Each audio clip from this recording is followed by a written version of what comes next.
Yeah.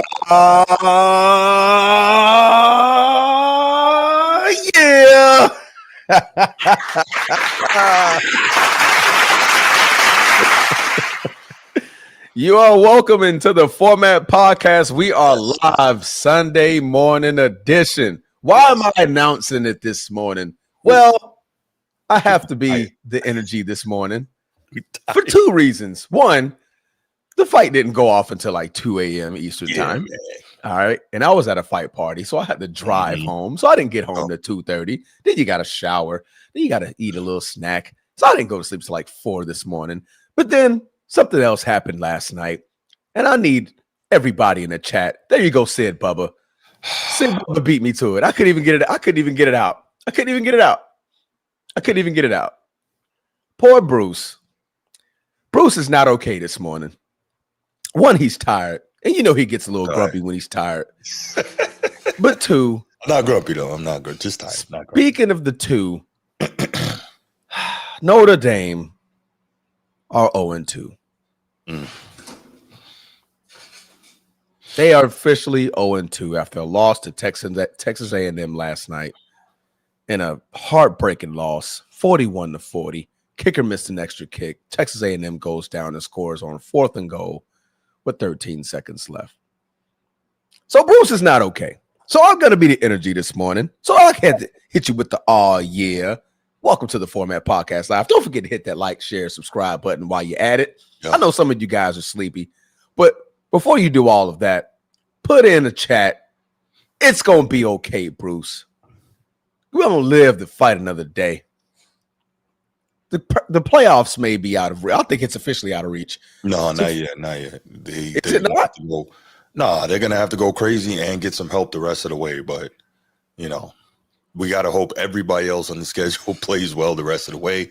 Got to hope Miami's, well, we didn't beat them. So, but we got to hope that A&M is good the rest of the day. We got to hope the rest of the way. I'm sorry. We got to hope that Miami is good the rest of the way. Got to pray for USC to actually be playing some ball. Everybody else has to step up the rest of the way. And, you know, you get some losses here and there. You never know what can happen. And at the end of the day, besides the sports piece of it, the money piece, they know what type of draw Notre Dame is on the TV in the college football playoff. They want them there. They just need an excuse to put them there. Bruce, your defense is awful. Yes, I know. It's awful. It's over. It's over. It's not over. Come here. Come here, Bruce. Come on. Break it in. It's not over. Look, man, can we get through the intro? I'm not even going to do this damn quick hit if you don't let me freaking get through the intro, man. Yes, sir. Let's get through the intro, man. My apologies. Thank you. What's good, everybody? What's good? Transformer just out here. I don't know.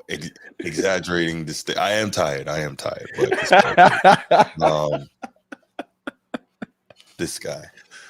Oh boy, man! I'm sorry, man. I got me teared up. Let me stop. Shout out to all you guys. Appreciate you being here. It's probably going to be a low turnout this morning. I know a lot of people who watched that fight last night might still be asleep. But it's all good. We're here. We're doing what we got to do. It's Sunday morning.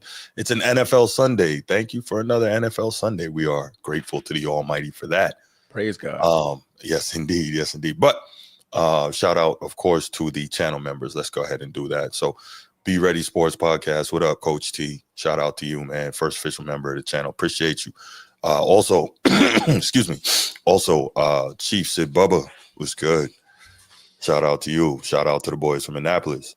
Anchors away, my boys. Anchors away. My voice almost cracked out right there. Good. Order arms. All right. Shout out to It's Not That Serious. What's good? It's Not That Serious. Appreciate you. And of course, shout out Baltimore Bruce. Hope you enjoyed the fight last night. We sure did. All right. Yeah, I think that's about it. So we can go ahead. Shout out Stupid. I did. I just said Baltimore Bruce. Yeah. Oh, my bad. I'm out. Yeah, no doubt. All right, let's go ahead and get started, man. Let's knock out the quick hits, man. So only got one quick hit, and Transformer he already started because I don't know, he wanted to twist the knife or something, but that's okay. I didn't. I care about you, bro. A&M yesterday goes on the road against Notre Dame and ruins Notre Dame's home opener and gets their first top 10 win on the road in like 20 years or something like Correct. that. Crazy. Let's see. No. Whoa. Okay. This is actually their first road win against an AP top 10 team since 2014. So that's 11 years. And first road win against an AP top 10 non-conference opponent since 1979. So, Damn. yeah, so they did a lot yesterday. So this is interesting, right? I'm going to keep this brief because we obviously have our college football show Tuesday night with Ryan Langford, but I'll keep this brief.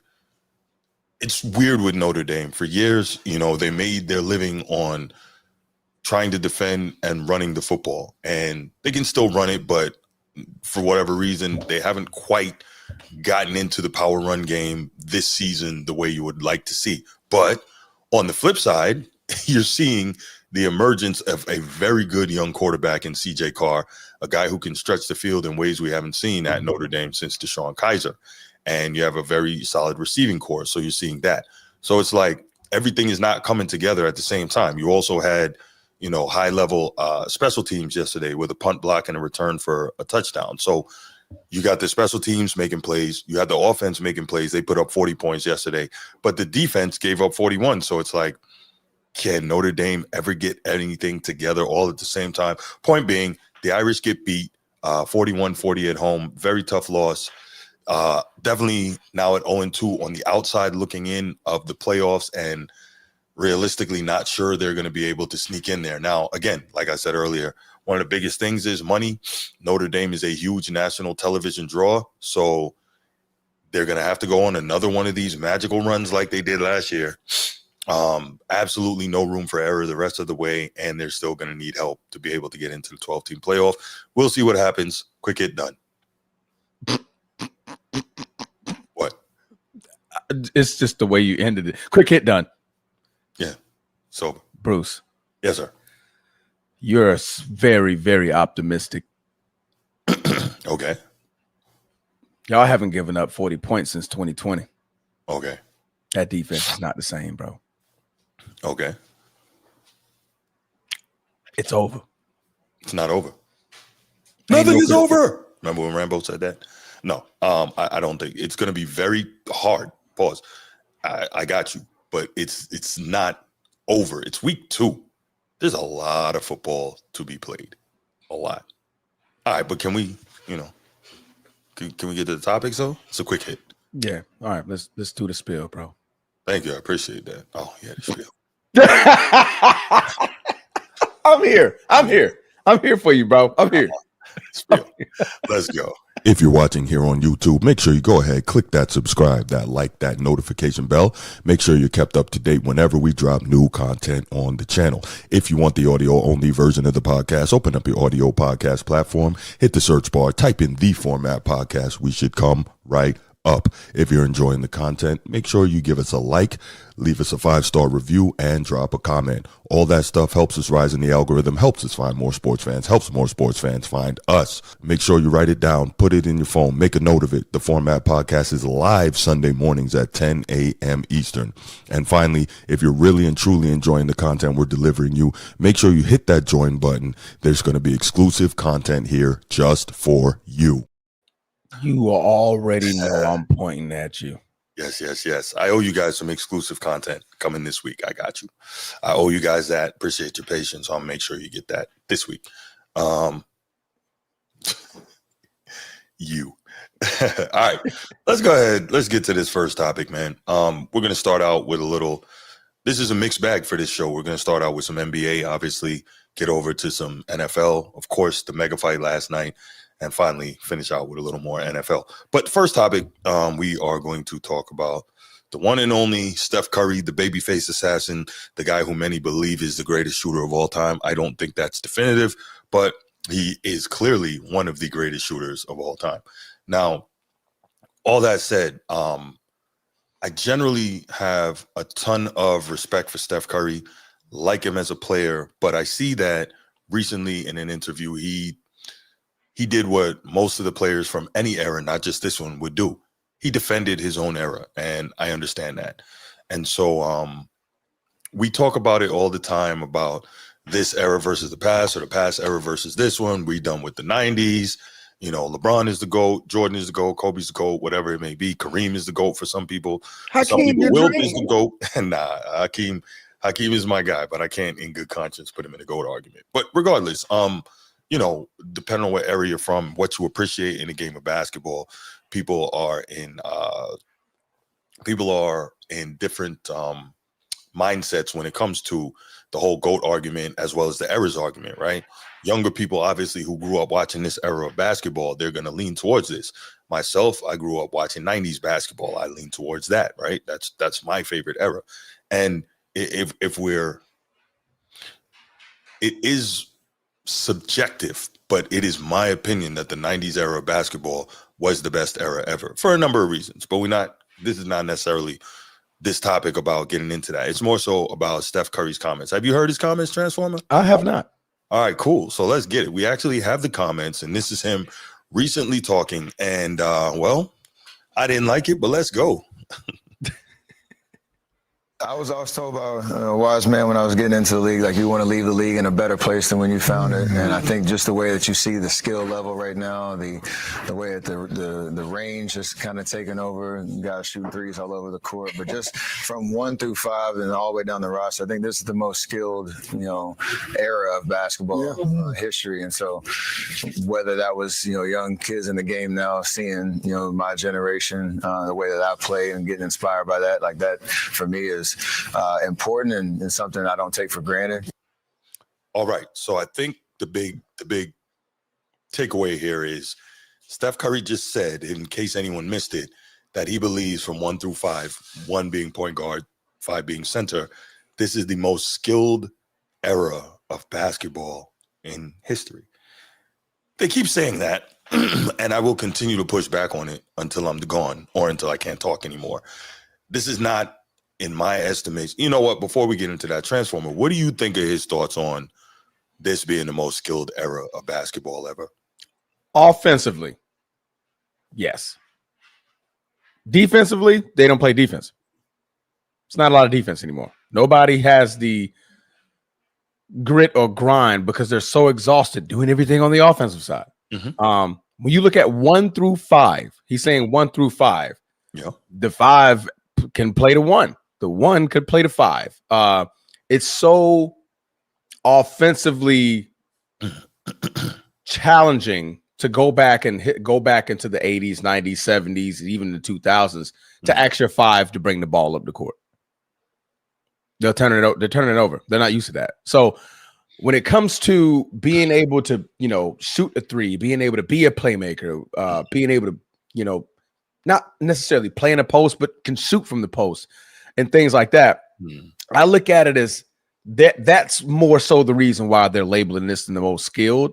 I'm not sure. I mean, they're not really considering 1 through 3 because, you had so many greats, that were very, very skilled at 1 through 3. It's more so because of the 4 through 5. They're able to play the 1, the 2. It looks like they're playing the 1 and 2. You look at the Cats, you look at the Embiids, you look at the Jokic's, right? They're able to play from the outside, right? You look at your Shaqs, your Hakeem Olajuwons, your Patrick Ewings. Those guys, they were more back to the basket, down low, simple, back down, skyhook, Kareem, those players like that. The players from today are more offensively tooled on the offense. So I'll say offensively, he's right. In totality, they can't play defense. So it's 2 sides of the court. You got to be able to play defense. Out of the names that I named, Embiid is probably the best defender out of everybody that I named from this modern era. AD, you can probably put in that category, but he plays more like he wants to play the 4. So I think more so it's offense that he's thinking about because Steph don't play no defense. So he's not talking about defense. He's definitely talking about offense. So, yeah, I somewhat agree with him, but I somewhat disagree. It's like a 50-50 because of the defense. I couldn't disagree with you more, Transformer. Couldn't disagree with you more. Because even if you say offensively, that's just not true, right? And the reason I say that that's just not true, everyone wants to be all excited and give all this hype and props. Oh, the centers today and the power forwards could do this and do that. First of all, the power forwards aren't actually power forwards anymore. They're all just like taller, small forwards, right? So they're all wing players. Like you don't see true power forwards anymore. That position's pretty much been phased out, right? So when we talk about now it was rare, but Sabonis was a point center, right? Arvydas Sabonis, not Domantas Sabonis. He was a point center, right? We didn't see most of that because he was over in Europe, but he was, and he was the original Jokic, right? Maybe even better, probably better, but he was that guy. Okay, cool. David Robinson grew up playing guard. David Robinson could have run point if you let him, but that's not how the game was played back then, right? He could have run point. He grew up being a guard. He, I believe, entered the Naval Academy as a 6'3" freshman and then had a freakish growth spurt. That's why you saw that he had the perimeter game that he had, even though he was, diesel and he was a big. So, like, that's another example. When you talk about Dream, Patrick Ewing, I heard you mention those guys. Yes, they were traditional back to the basket centers, but those guys had elite face-up games and mid-range games all the way out to, like, long twos, right? So, like, okay, that was there. I think what we get caught up in looking at is because more guys are shooting the three at a higher level on average, right? And so they say that's more skilled. One of the things I always say, you're not more skilled if you trade one skill for another. You're just differently skilled. So these same guys, these same centers and whatnot, who can shoot the three. Okay, cool. They're shooting the three. But if you put them on the block and tell them go over either shoulder and, knock down a jump hook or get a step through, an up and under, at the basket on the block to score, most of those guys aren't capable of doing that. Now, we can even move away from centers. We can look at point guards. The modern point guard, for the most part, cannot do a post-entry pass. How are you more skilled when you can do less things? They can't do a post-entry pass. Yes, you can shoot a lot of threes. Great, more skilled. So what I'm saying there is trading one skill for another doesn't make you more skilled, right? And then we're not even getting into the rules changes, which clearly facilitated the ability for these guys to do so much of what they do today. And also, how are we saying more skilled offensively when they're literally allowed to consistently violate the rules to do what they do? That's not more skilled, Transformer. So I don't even agree with that. And even on the shooting, we got some numbers. But before we get to any of that, Sneed, I think you missed the opening part. Good to see you, brother. Good to be here, man. No doubt. Big Sneed. What up? So we just heard some sound from Steph Curry, and his recent commentary is that he believes this era is the most skilled of any NBA era, which is odd that he would say that because he grew up literally in the NBA. So I can't imagine he doesn't know better than what he's saying. But Sneed, what are your thoughts on his comments that today's NBA is more skilled than any era before it? He's wrong. We'll just start there. These subjective comments from any player about any era. So they could be players from before saying that the eras are better, players from today saying their era is better. Okay. It's all subjective and it's all basically wrong because they really don't have a way to prove it. All they can say are things like, well, these guys are scoring more points, but then we clearly see that rules have been facilitated to allow for more prolific scoring by more average players. Yes. So like I'm not going to feed into it and say, well, one way or the other, the new era is better or they're more skilled, because I see the 12th guy on a team still looking like the 12th guy of the team from the 80s and 70s and 90s. It's still the same. And then when I look at the top end, the great players then, the great players now, what's the difference? They're still doing great things. And then you can kind of look at the average players. What is the average player able to do? So a guy who's sitting in the middle of the roster, a six-man, the fifth guy, the eighth guy, look at these. It's all the same. I don't see distinguishable characteristics. Even as, Transformer was talking about the offense, you could say that they're better. Not really. Not really. I look at a guy like Dominique Wilkins, for example. There's not many guys as complete as him today in terms of what they do, right? And I don't just mean shoot the three, so but they didn't. That's a part of it, three, but go ahead. But they didn't take the three, right? Like they didn't prolifically shoot it. So why would they be held to that standard? So I have to be objective about how to give credit to comments like what Steph is saying. Completely opinion. There's no evidence to prove what he's saying. and there's no evidence to prove against it either. Mm-hmm. So I don't feed into maybe some. Right, but I mean, you can make an argument with a couple of small points for either side. That's why I don't give it too much credence. But the one thing that doesn't escape us in all of this is the only sport. Yep. This is the only association where they shit on the previous generations who established a foundation of what the sport is and what it can be. This doesn't happen in the NFL. Nope. There's way more respect for players in the NFL. Yeah. But because guys got broken arms, legs, torn stuff. Right. Like, I think that's the difference. And when I look at the association and I look at the fan, the casual NBA fan doesn't even know how to properly evaluate the actual game. They like players. They like to celebrate certain great players, but they still don't really understand how the game is played.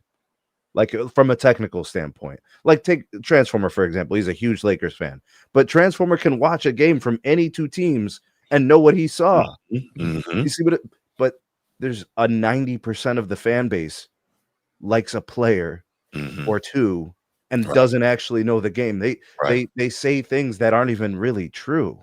And they discredit coaches, they discredit GMs, they blame everybody for everything. So how are we going to have better skilled players when you don't even know how to evaluate a player? Right.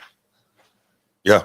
I think a big part of that skill argument too, and Transform, I'll get back to in 1 second, is that I think we can all agree, no matter how we feel about this particular point, the players are much less fundamentally sound today. Can we agree on that? Transformer, what do you think about? I think we're doing what they're doing, just different. We're doing exactly what they're doing, just different. The same way you just said you think the 90s was better. That's shitting on the 80s and the 70s. We do a lot of woulda, coulda, shoulda, but what did we see? What happened? We do a lot of, okay, well, the rules changed for this and rules changed for that. The rules changed for the 90s too. The rules ain't the same from the 60s and the 70s. So what about those guys? So why don't they have a say? We're doing the exact same thing they're doing, just different. So if we're going to talk about evolution of the game or where we are now in the game, I'm going to talk about my game. I'm going to talk about my era, right? Then this is why I don't do the GOAT debate no more, because we tend to narrow things to a certain era that we grew up watching and loving. Okay. And we still disrespect the 70s, the 60s, the 50s, because we didn't see it. Well, we don't mean to, but we're so used to, like, those guys were skilled in this era, the back to the basket. Those rules changed from the 60s and the 70s. Huh? Who disrespects the 60s and the 70s? We all do, in a sense. I'm not saying we do it on purpose. I've never heard you disrespect the 60s and the 70s. No, I've never heard Bruce do that. You're not tracking what I'm saying. I'm not saying we're doing it on saying. I think I don't want to speak for you, Transformer. Let me interject real quick. Sneed, I think what he's saying is that by showing allegiance to our era, I'm a 90s guy. Transformer is a first decade of the 2000s guy.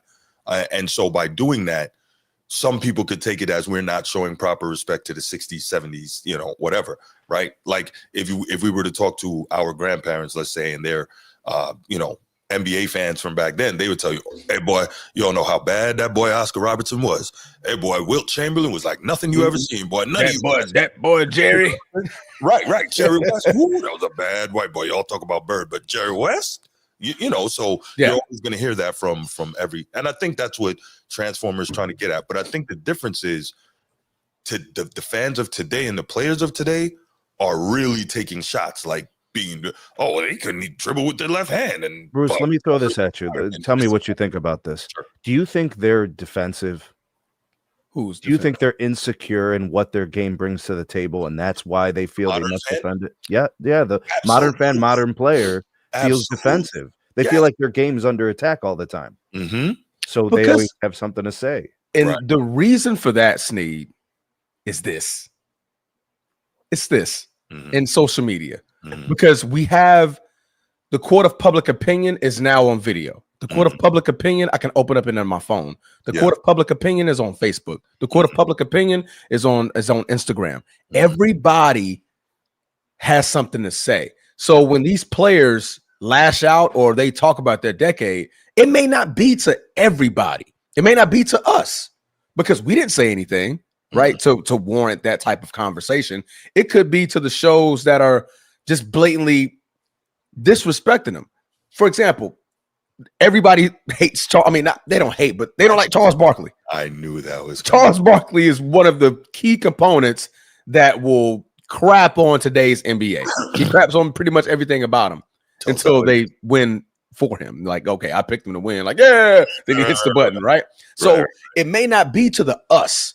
It may be to the guys that are doing that, the older guys that played before them. Like, dang, like, come on, man, how you gonna shit on that man like that?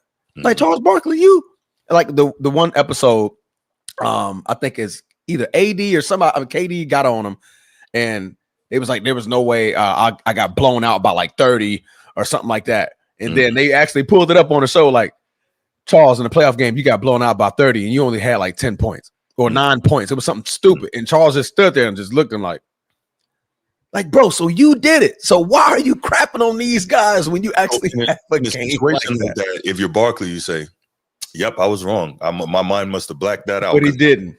That's all you gotta say. Real talk. Like exactly. So I think they're more defensive because of that. And y'all get me. What do I have to do? Sit here. Yeah, I was wrong. Damn. Okay, you got me. Like it's not that hard as a man to say that. I was wrong. You got me. But let's and you make great points, Transformer. But let's go into a little bit of these things here. So, former vice president of player operation for the NBA, Stu Jackson. I bring this up a lot, but it's important that I bring this up. So he got interviewed, this is some years ago, by NBA.com, and I'm going to give you a couple of the questions and answers. He says, NBA.com says shooting percentages have risen since the 2004-2005 season, regardless of location. At the rim shots, short, deep, and mid-range three-pointers. Does this surprise you, especially the higher percentage from three-point range? Stu Jackson, who was a front office guy with the Knicks and then a front office guy with the league, responded, with the rule and interpretation changes, it has become more difficult for defenders to defend penetration, cover the entire floor in defensive rotations, and recover to shooters. This has provided more time for shooters to ready themselves for quality shots. With more dribble penetration, ball handlers are getting more opportunities at the rim. Why? But why is he complicating it? It's actually simpler than that.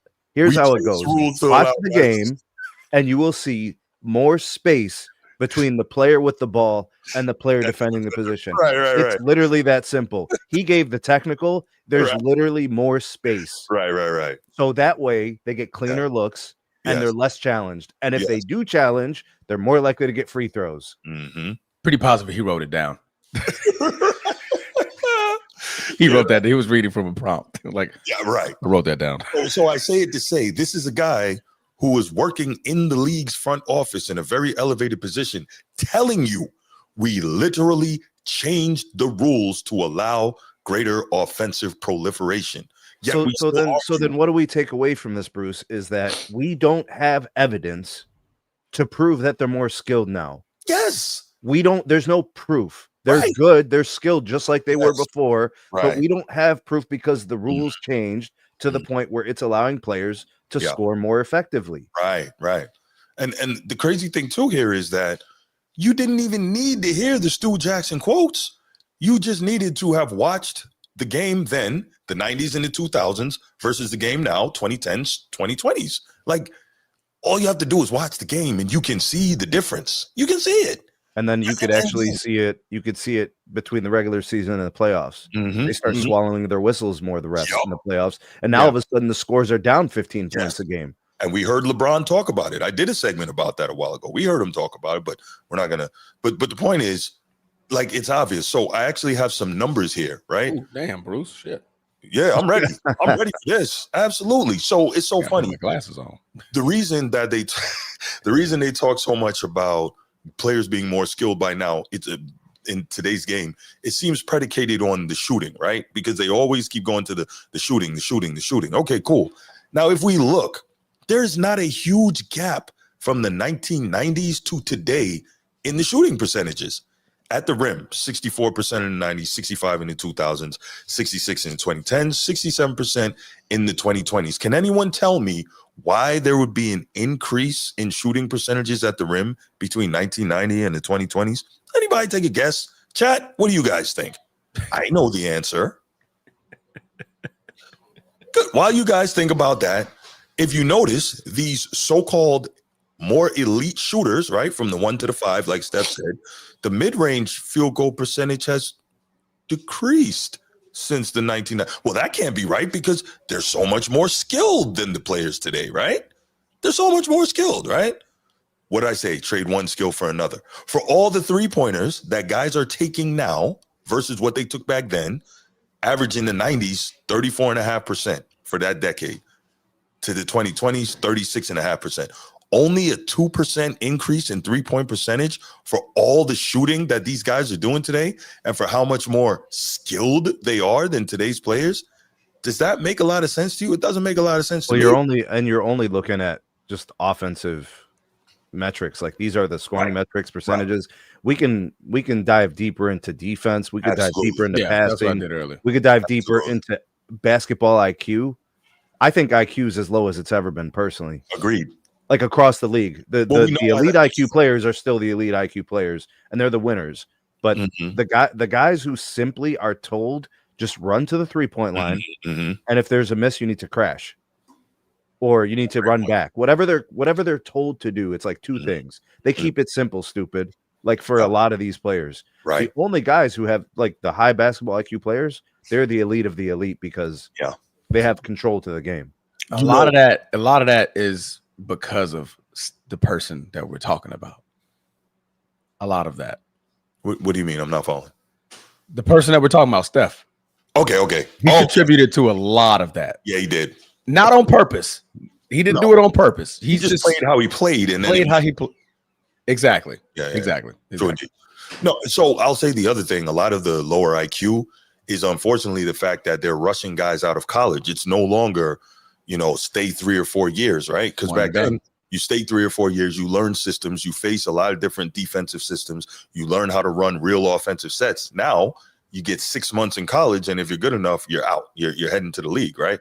And so when guys were on the whole were playing more time in college, learning under coaches and learning all these different things, it made them better players in terms of fundamentals. It made them better players in terms of understanding and having better IQ.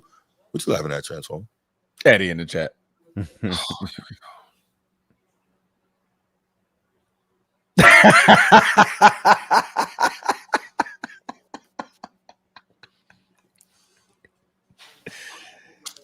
It's all right, man. It's all right. That's okay. We're here for you. Oh, I appreciate that, brother. I do. So no, but I think that plays a huge role in the degradation of basketball IQ on the whole. To Sneed's point, the great players are always, for the most part, going to possess that. But on average, the league is a lot dumber, and it has been dumbed down, even to the coaching. Because they told them this is how you need to play for us. This is how we want to win. I want you just doing this thing. Just do this.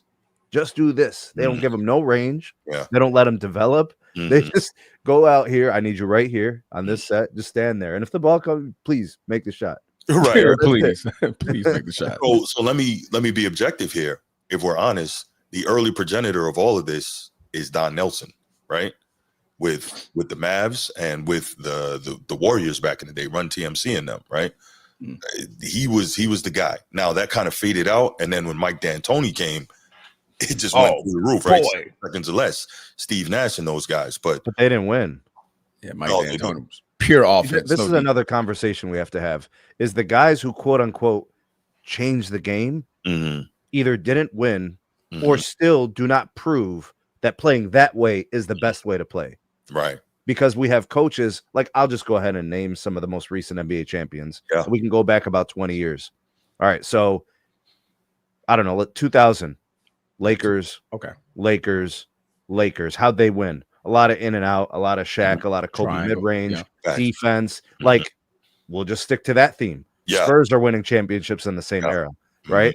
We could talk about the Celtics, and the Lakers again later on. Right. So that whole don't want to. All those guys were running real offenses though. To your point. But let's continue, right? The Miami Heat lost until they decided, we actually need to have an offensive system. We can't just do this thing with Like an alley-oops and all-star lobs game, and yeah. yeah, okay. All right. And then we noticed that, like the Spurs took a championship from those Heat. The Mavericks took a championship from those Heat. Like we're seeing that it takes more than just great players. It actually took systems. And even when you look at the Warriors, look, bro, the fact that they were sinking threes from all over the place, that was their choice of how they wanted to score. Yes. It was worth 3 points. If they hit it from 30 or 25, it didn't matter. Right. But 50% of the game being defense is why they won championships. That's right. That's because you have to stop the other team from scoring too. Yes. Yeah. Right. So ball movement, a system, defense, commitment, rebounding, like that stuff doesn't change. Nope. Why did the Raptors win the championship in 19? Why did the Lakers win it in 2020? Because Katie and them got hurt. But why did the Bucks win it without any prolific Hall of Fame players except Giannis? Right. Because the game doesn't change, bro. They think, oh, I just need guys who can run up and hit threes quickly. That doesn't mean you're going to win a championship. It never has. It never will mean it. You have to have a good offense and a good defense, fundamental philosophies of how you play the game. Look at what the Thunder just did. We saw them win NBA Finals games shooting 13% from three. Yeah. Yeah. Because they did everything else elite. The threes don't mean anything. It's just the ball needs to go in at some point. Somehow. Unless you're the Celtics, but go ahead. They won last. I mean, they got a chip like that. That's not why they won a chip. They won a chip because they played defense and they rebounded. And you win the turnover ratio. Very basic concepts. Like you just have to do it. Taking 50, 60 threes a game does not ensure you're winning at a game. They shot a lot of threes. Man, people get a logo and think they could just say anything.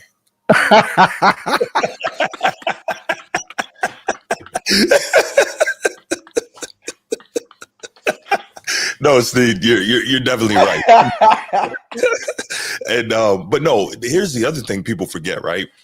The way Golden State was winning, to your point, they were ignoring the defensive part. It was pretty, it was sexy, it was fast-paced offensively. They were shooting a ton of threes.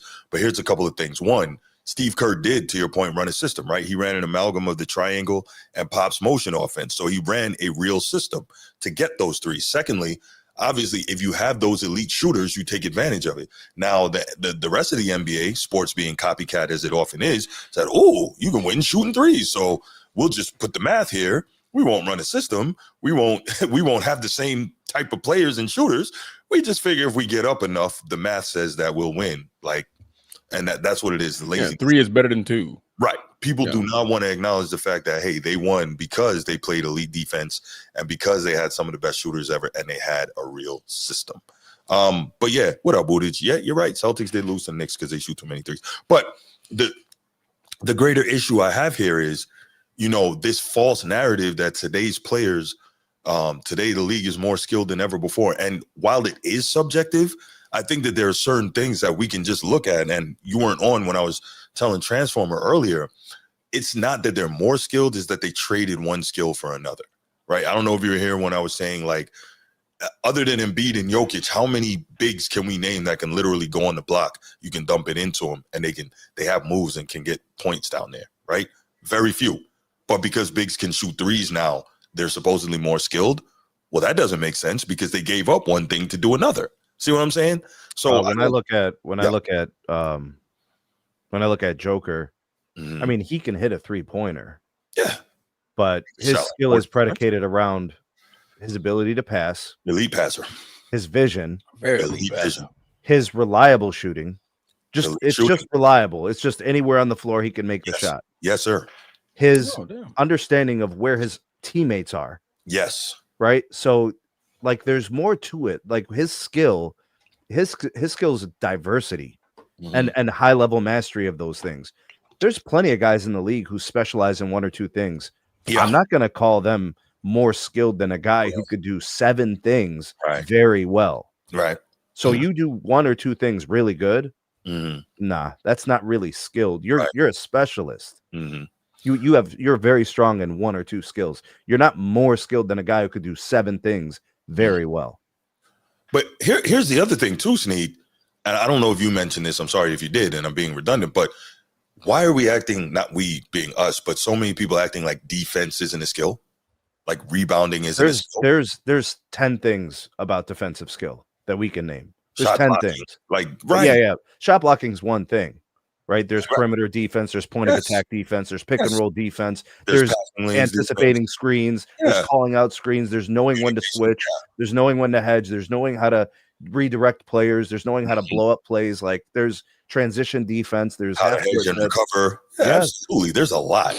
And that's why I'm like, it's just faulty and ridiculous. But what did I say in the beginning, Bruce? The commoner NBA fan does not know how to evaluate that. They like people don't realize how good Bam Adebayo is on defense. They'll just look at his blocks per game and say, "Oh, he's pretty good." But Evan Mobley's better. Like they just automatically say that. If you watch Bam switching defense, there's very few better than him. Mm-hmm. Like, but people don't know that about Bam because they don't know how to evaluate that. I bet you what coaches will tell you the truth about Bam's defense.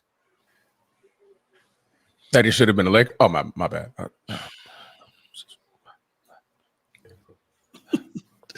Edward, yes, getting steals is a skill, and I know where you're going with that, but I'm not gonna allow you to pull me into that rabbit hole. We all good. I'm not gonna allow you to do it because I don't want to dismantle you publicly. You know what? Let me say this real quick. No, don't do it. Don't do it. You did it. Hold on. Transformer, I have invited your brother onto the show numerous times because he always claims he's cooking me. I know he tells you that. I've invited him on here numerous times. I told him pick any one of my videos, sit back, find out where I lied. And if you can do that and prove it, you come on the show and I'll admit to the whole world that I lied and you caught me lying. He won't do it. He won't do it. I've invited him onto the show numerous times. So he's always talking about cooking me, but he don't want to come. Who wants to cook you? The thing, my brother, Eddie. Oh. The thing is, like, what y'all talk about is all opinionated. There's no factual information behind most of what y'all be arguing about. I'm like, bro, that's just his opinion, bro. Like, let it go. No, man. So Capelon, I'd be like, oh my God. But you know, he It's makes an opinion. Because I keep asking you, I'm Cap. All right. But anyway, let's move on. Let's go ahead. All right. So did anyone else? You know what? Before we open up the phone lines, I'm gonna go ahead and play the Steph commentary one more time so anybody who just got in here can hear that. It's short, like a minute or two. So we'll go ahead and play that, and then that way everyone can kind of put that together with all the things we were saying about skills and people's opinion on which era was more skilled. I was always told by a wise man when I was getting into the league, like you want to leave the league in a better place than when you found it. And I think just the way that you see the skill level right now, the way that the range is kind of taking over, guys shooting threes all over the court, but just from 1 through 5 and all the way down the roster, I think this is the most skilled, era of basketball history. And so whether that was, young kids in the game now seeing, my generation, the way that I play and getting inspired by that, like that for me is important and something I don't take for granted. So there it is. Okay, quick note, guys, because we're gonna talk about boxing next couple topics. I'm sorry, I just got a note. Breaking news: former world champion Ricky Hatton died at age 46. Wow. Oh man. Yeah, it's crazy. Sad news. Wow. Yeah, sad news. I believe it probably had to be a health thing. He was known for getting like almost obese in between fights and really having huge struggles with his weight ballooning up and down, like trying to get down to make weight and then blowing up, in between fights. So, yeah, man, shout outs to the Hatton family. Yeah, prayers to the family and friends. Prayers. Wow. Absolutely. That's tough. But yeah, Where are you It's getting this information? ESPN. It just popped up on my feed just now. Gotcha. Mm-hmm. All right. So let's go ahead and open the phone lines up and let's hear what anyone has to say about Steph's comments that today's players are, or this is the most skilled era in the history of basketball. 904-219-8264, 904-219-8264. Looking forward to hearing from you. Sure, we're going to get a call from someone or other.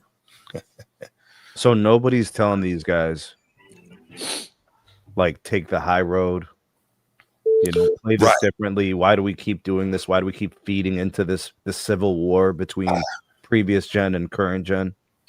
this generation has to do it because they know that what they're putting on the floor doesn't hold up to the previous generation. They know that. That's why they have to do it this way. Chief, good morning. How are you? Assalamu alaikum, Bruce. Walaikum salam, brother. Salute, shipmate. I'm consoling you right now for Notre Dame. I Bruce, appreciate that, man. Thank you, man. Thank you. Nah, man, but I have a huge problem. This was in my crawl when I seen it. Okay. Now, Steph was talking about, the most skilled in his 17 years. Mm-hmm. But I think I've been watching a little bit longer. I think so. I really don't think those guys are skilled as they did back then. I'm gonna give you one player. I'm gonna break the guards down. Isaiah Thomas. Facts. Old school Isaiah before he was with the Pistons. Isaiah was breaking guys. He was breaking guys' ankles going up and down the court like it ain't nothing. Mm-hmm. His handles were sick. Then his other Chicago brother, Tim Hardaway, with Ron TMC, with that crossover. Oh yeah, they killer still cross. trying to get it. Yes. And then our other brother, Mahmoud Abdul Rauf.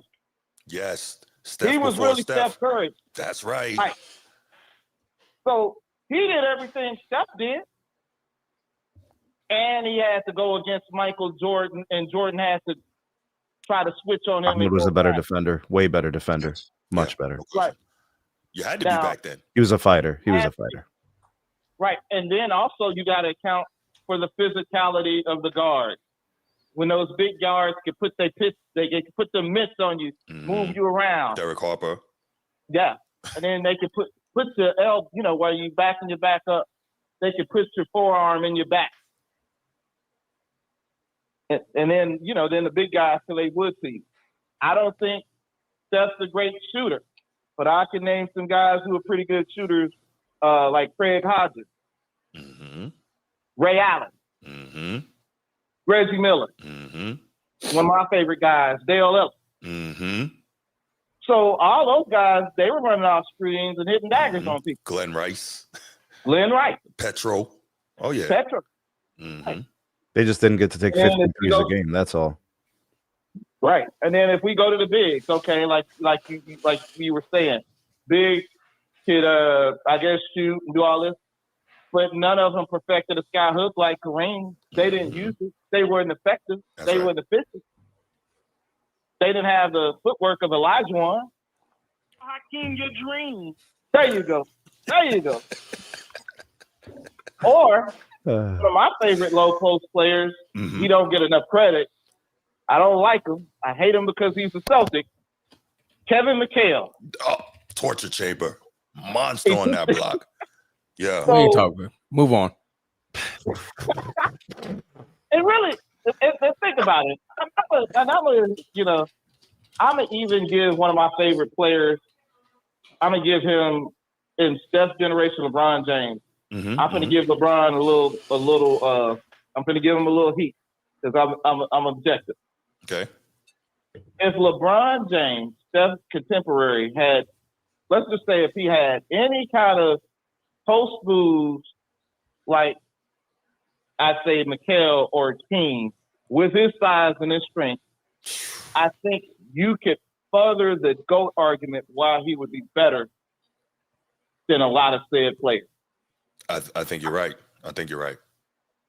He'd probably have more championships and he could develop more. Yep. He didn't have to develop in this. He didn't have to develop in this era. Right.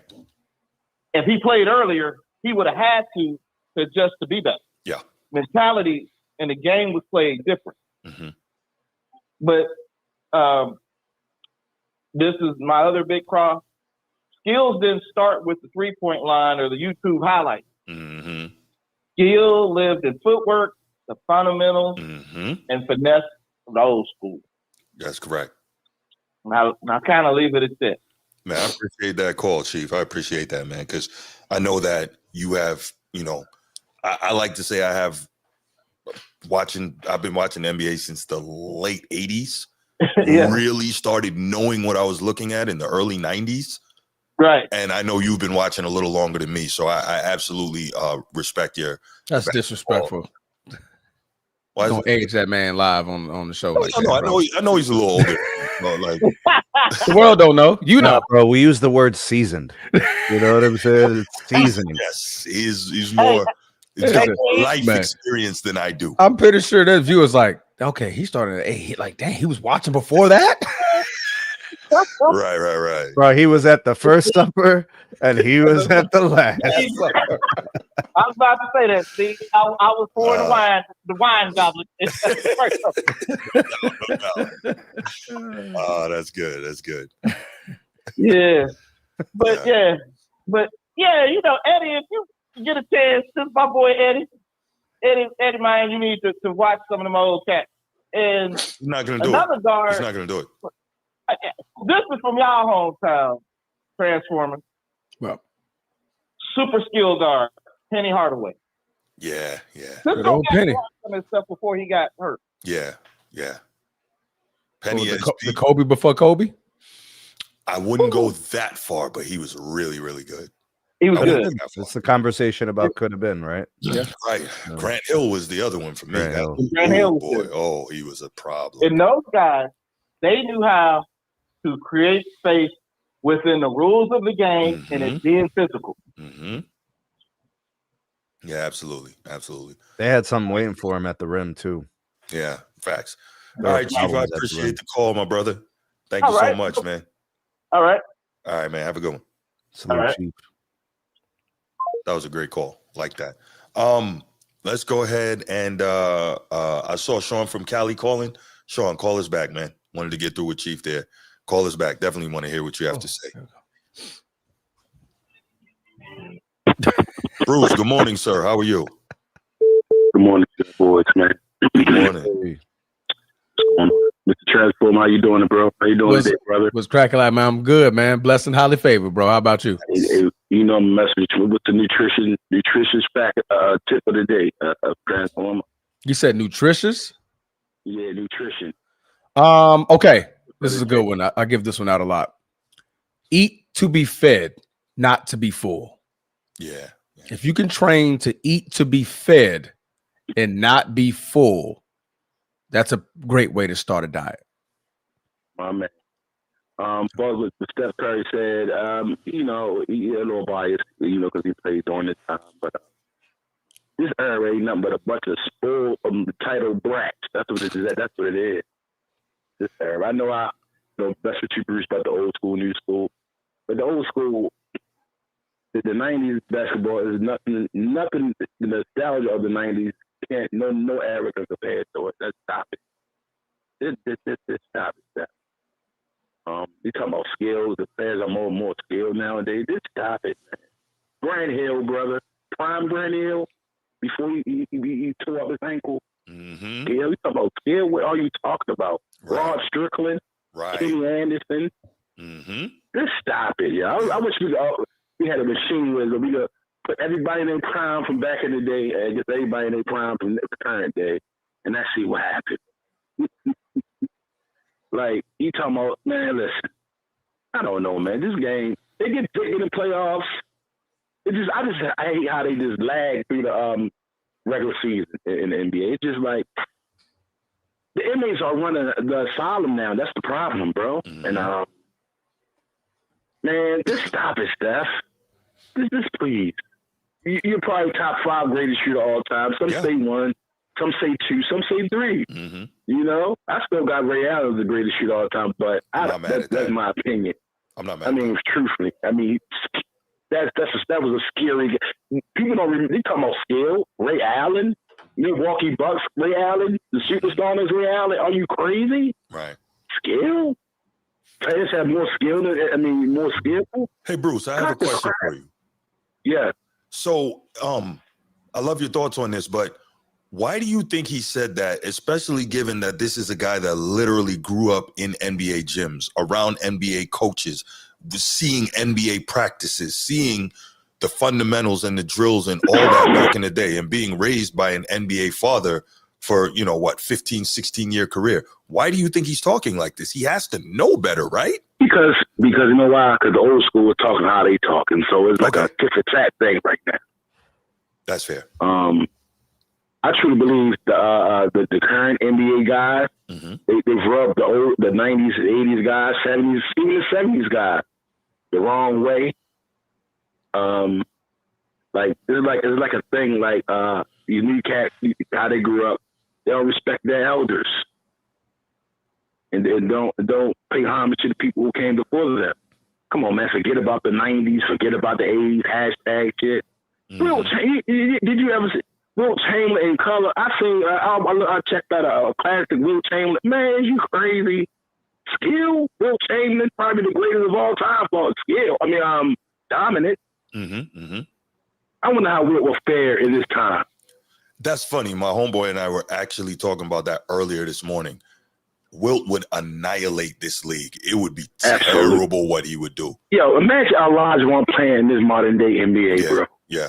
It would be. What you say? Numbers, 33, 14. Yeah, that's about right. 3.5. Yeah. Olajuwon. That sounds like Jokic's numbers. Yeah. Numbers now. Be way. Defensive. Much better with the shot blocking, a little better with the rebounding. If your team defense would be way better. Way better. Yeah. And he's not shooting threes. Jokic is shooting threes. So. Olajuwon put the big hand on you. Ask Vernon Maxwell. Oh yeah, he hated that. He gonna hold the locker room accountable. So there ain't gonna be no sorry shit going on up in there. That's a great point too. Just stop it, bro. One more. Come on, drive your Patrick before you. Come on now. Yeah. Come on, stop it, bro. The four guys been balled.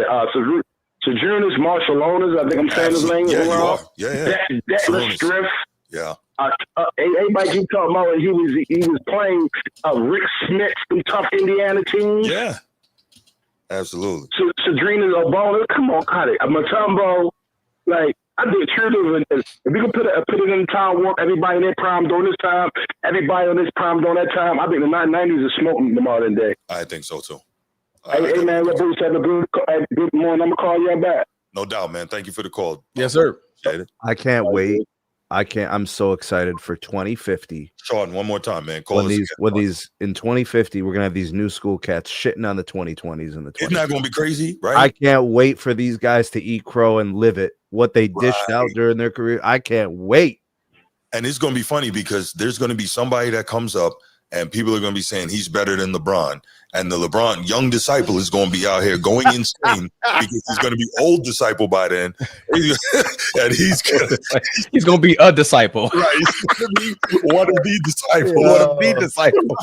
And he's going to lose it because there's going to be some young eldest disciple. Right. Sean, what's going on, man? What's up, man? How you been? Doing all right, brother. How are you? Come back later here. Man, I'm fine. Good. What you got, brother? I mean, I get from Steph Curry's perspective, he just wanted to be competitive, with the old era, but right, man, this era is not competitive against the old eras. Man. Correct. It's not even close, man. See, we're doing it. But go ahead. We're doing it. This is my whole point. I agree with Transformer. We're diving into my whole point. Go on, Sean. Go on, Sean. Bro, like basketball fans it is not what it used to be.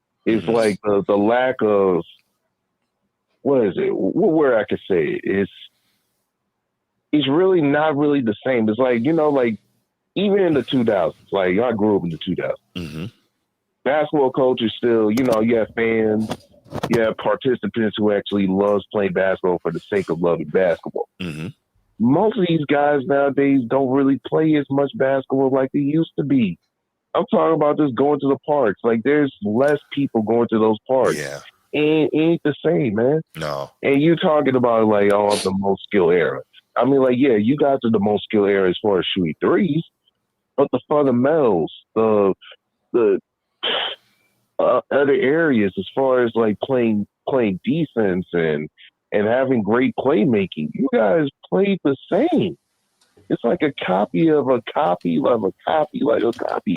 It's no different than like, you know what I mean, like rapping, you know what I mean, the 2000 teens, man. Like all these rappers will sound more similar. They sound the same. If outside of a certain few, like, you know, things, it's just like, it's not the same, man.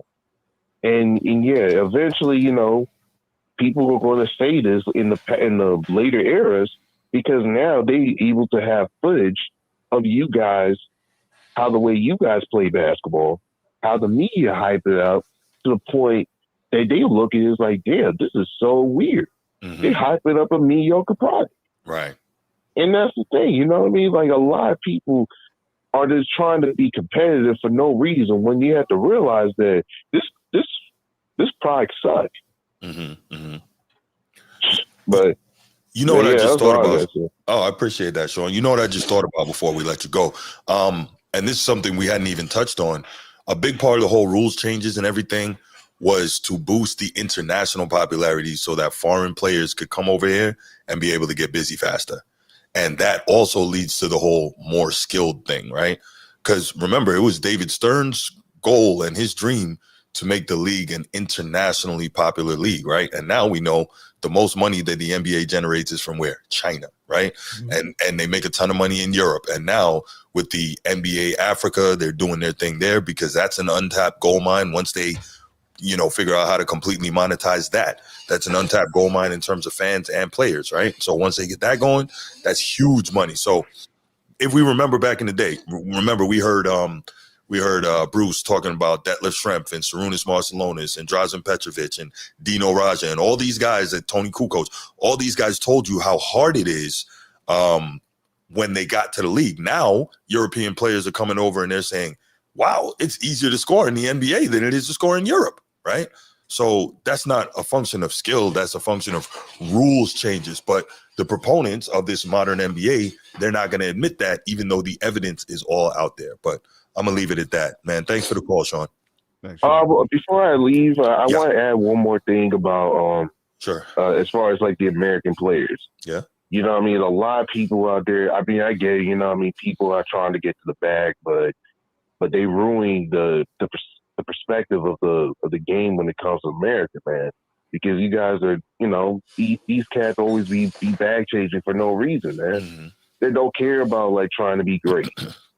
And that is also another element of why that the NBA is also going to international, because they finding players who actually care about playing the game and not someone who's just there for a paycheck. Right. Yeah. Good point. Good point. Have a blessed morning, guys. Hey, I appreciate it, brother. Thanks for the call, Sean. I think the perfect player is a person who obviously wants to be paid, but has the same intensity about the bag that they do about winning. Match that intensity, you know. It seems like there's very few of those players now. But great topic here. Let's move right along. That was a good one. Yeah. Yeah. All right. This one, let's get to the NFL. I think we have some fun here. Quarterback rivalries. I asked this because we saw one of the most exciting games in recent memory last week in the opener, Sunday night. Ravens and Bills, Josh Allen and Lamar Jackson, who both played lights out. Today, we've got a huge game in the Super Bowl rematch between Jalen Hurts and Patrick Mahomes. So that led me to think about it. Which one is the bigger quarterback rivalry? Pat Mahomes versus Jalen Hurts, or Josh Allen versus Lamar Jackson? Sneed, we'll start with you. It's local. It depends on which fans you're asking.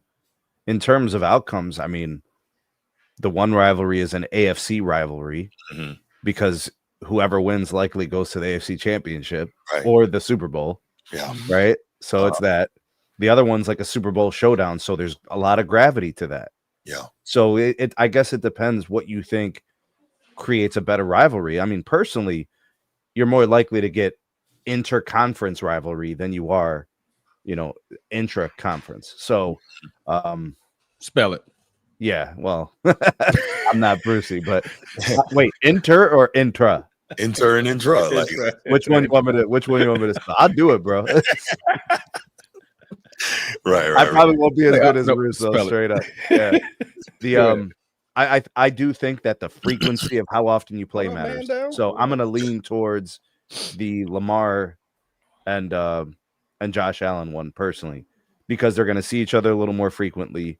But the weight of that rivalry is still there because it's like whoever wins goes to the AFC Championship or goes to the Super Bowl.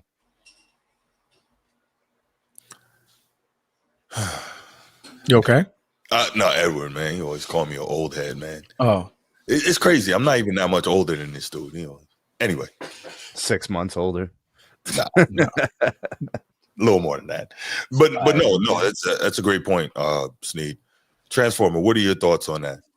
Where are you with hello? I'm with Sneed on this one, man. It depends. It's all about how do you like your slice of pie? Do you like your rivalry in the Super Bowl or do you like it in the conference? Right. That was my whole take, because at first I immediately said, "Oh, it's easy. Lamar Jackson, Lamar Jackson and Josh Allen." But then I was like, that's oh, what I wait a would. If minute. you ask me, transfer personally, I'm leaning towards that one. Yeah, but that was my immediate thought, too, right? and I thought it was clear and cut. But I was like, "Damn, man, it's not so clear and cut because Right. I mean, them two played in the Super Bowl. Yes, This is right. their second Super Bowl appearance.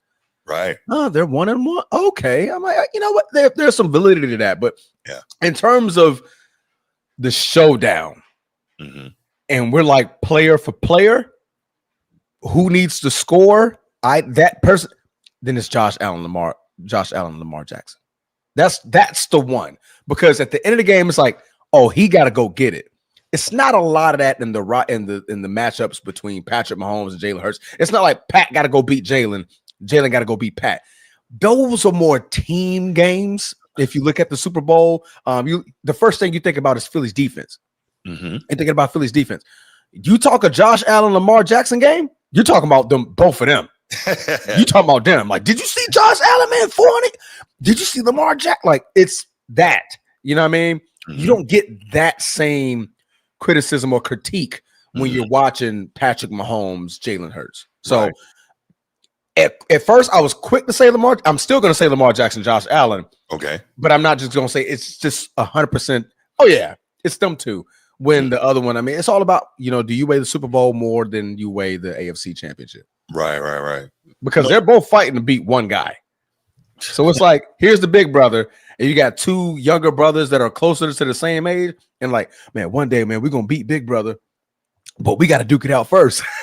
Like, who's going to be the one to step up to the big bro? So Patrick Mahomes is big bro. Then he got two younger brothers that are fighting for the title to fight him. So, yeah.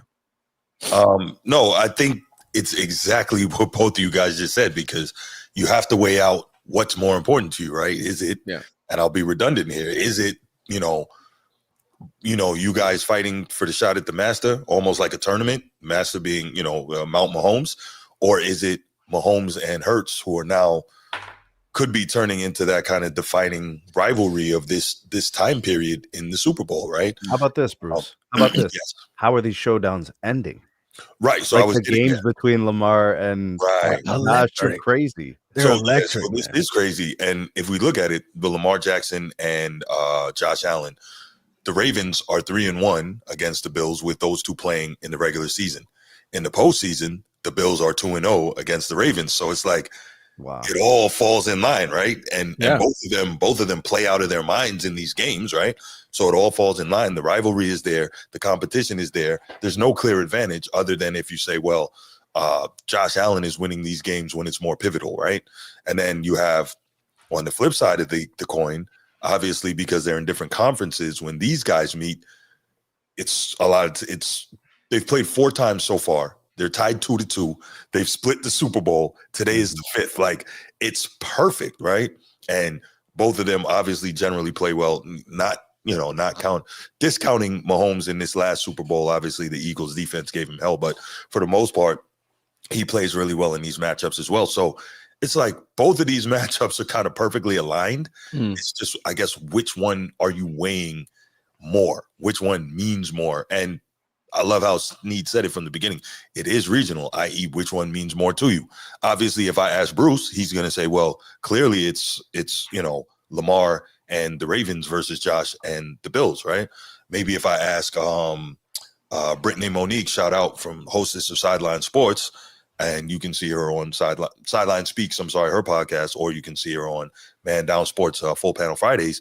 But if you ask her, she's probably going to say, because she's from Philly, die hard, she's probably going to say that it's, Hurts and Mahomes, right? So definitely the region is going to play a role. If you ask someone from the Bills Mafia, what do you think they're going to say? Despite the fact that Mahomes and Hurts are playing for the biggest stakes in the sport. So it's really tough. I just thought it was something cool to kind of examine and look at. But when you look at just how all that weighs out, and it's almost perfectly balanced on both sides of the argument, it's like, it's pick your poison, right? How you want your pie. Three of the 4 quarterbacks carry their teams. Yeah. People will argue that Jalen Hurts doesn't carry his team as much. That's true. So they may de-emphasize whatever rivalry proposed he's a part of. Well, but in both of those Super Bowls, he's played extremely well. Because he's incredible and he's a riser when it comes to those kind of games. But I know how people think. They'll look at it like the Ravens go nowhere without Lamar. The Bills go absolutely nowhere without Josh Allen. They're basically 3-14 team. Right. Yes. And that's why he won the MVP. He didn't have the stats to match up, but that's why he won the MVP, because they were good. Watch what Josh Allen is doing in those games against the Ravens. It's crazy. Like, those are really good defenses, and he's carving them up.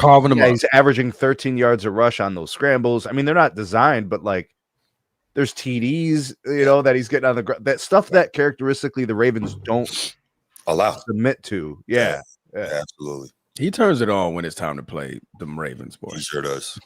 Which is crazy. They're like, they're in the Super Bowl aspiration every year. We're talking about the Ravens being there.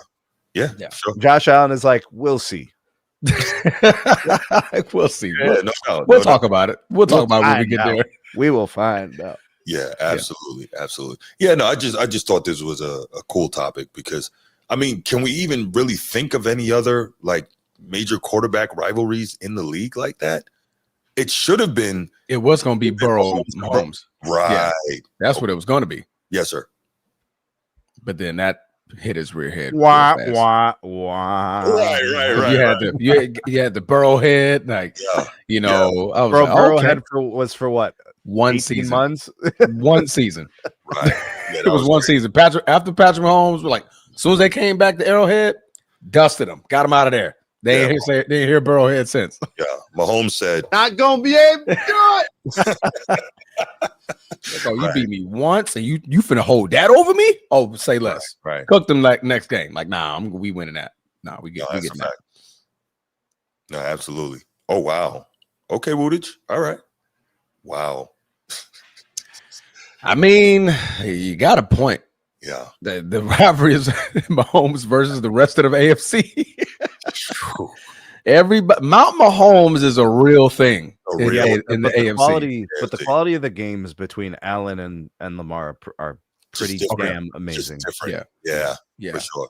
And it's like that a little bit with Josh and Patrick. Like, when it's all who gets the ball last when those games are played. A lot of the same qualities, characteristics of the game narratives, and the timeline of how the lead up to the games. Yeah. All right, I got a question. This one obviously is not going to stand up to the two that we just examined. However, we've got a matchup between the Vikings and the Falcons tonight, right? Excuse me, guys. And collegiate right there you go. You followed me. So in the commercial advertisement for it, they flashed back to the fact that these guys faced each other. Oh, they did. Championship game 2 years ago with Michigan and Washington, right? So that's perfect little marketing, right? Perfect marketing package, right? So these guys can maybe have a shootout or something, and I'm not saying that it can ever be this, but it immediately makes me think of what, like a Magic and Bird type thing, right? Yeah, a black guy, and opposing teams, diametrically opposed parts of the country, differing ways of life. Atlanta, Minnesota, and, national. You're digging deep on this one, bro. But these guys are two guys who may be very good come future, right, in the league. So, I mean, what do you guys think about the possibility of a rivalry there? Because clearly the NFL thought about it and they chose to market it that way. Wow.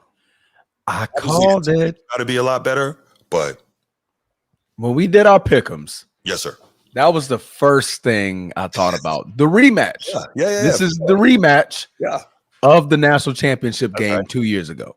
that's right. Oh, Udich. That's cold, bro. Block them, mute them, mute. We're gonna mute you for about 2 minutes. Put your time out. Tua versus IR. Fuck. That was cold. Damn. IR.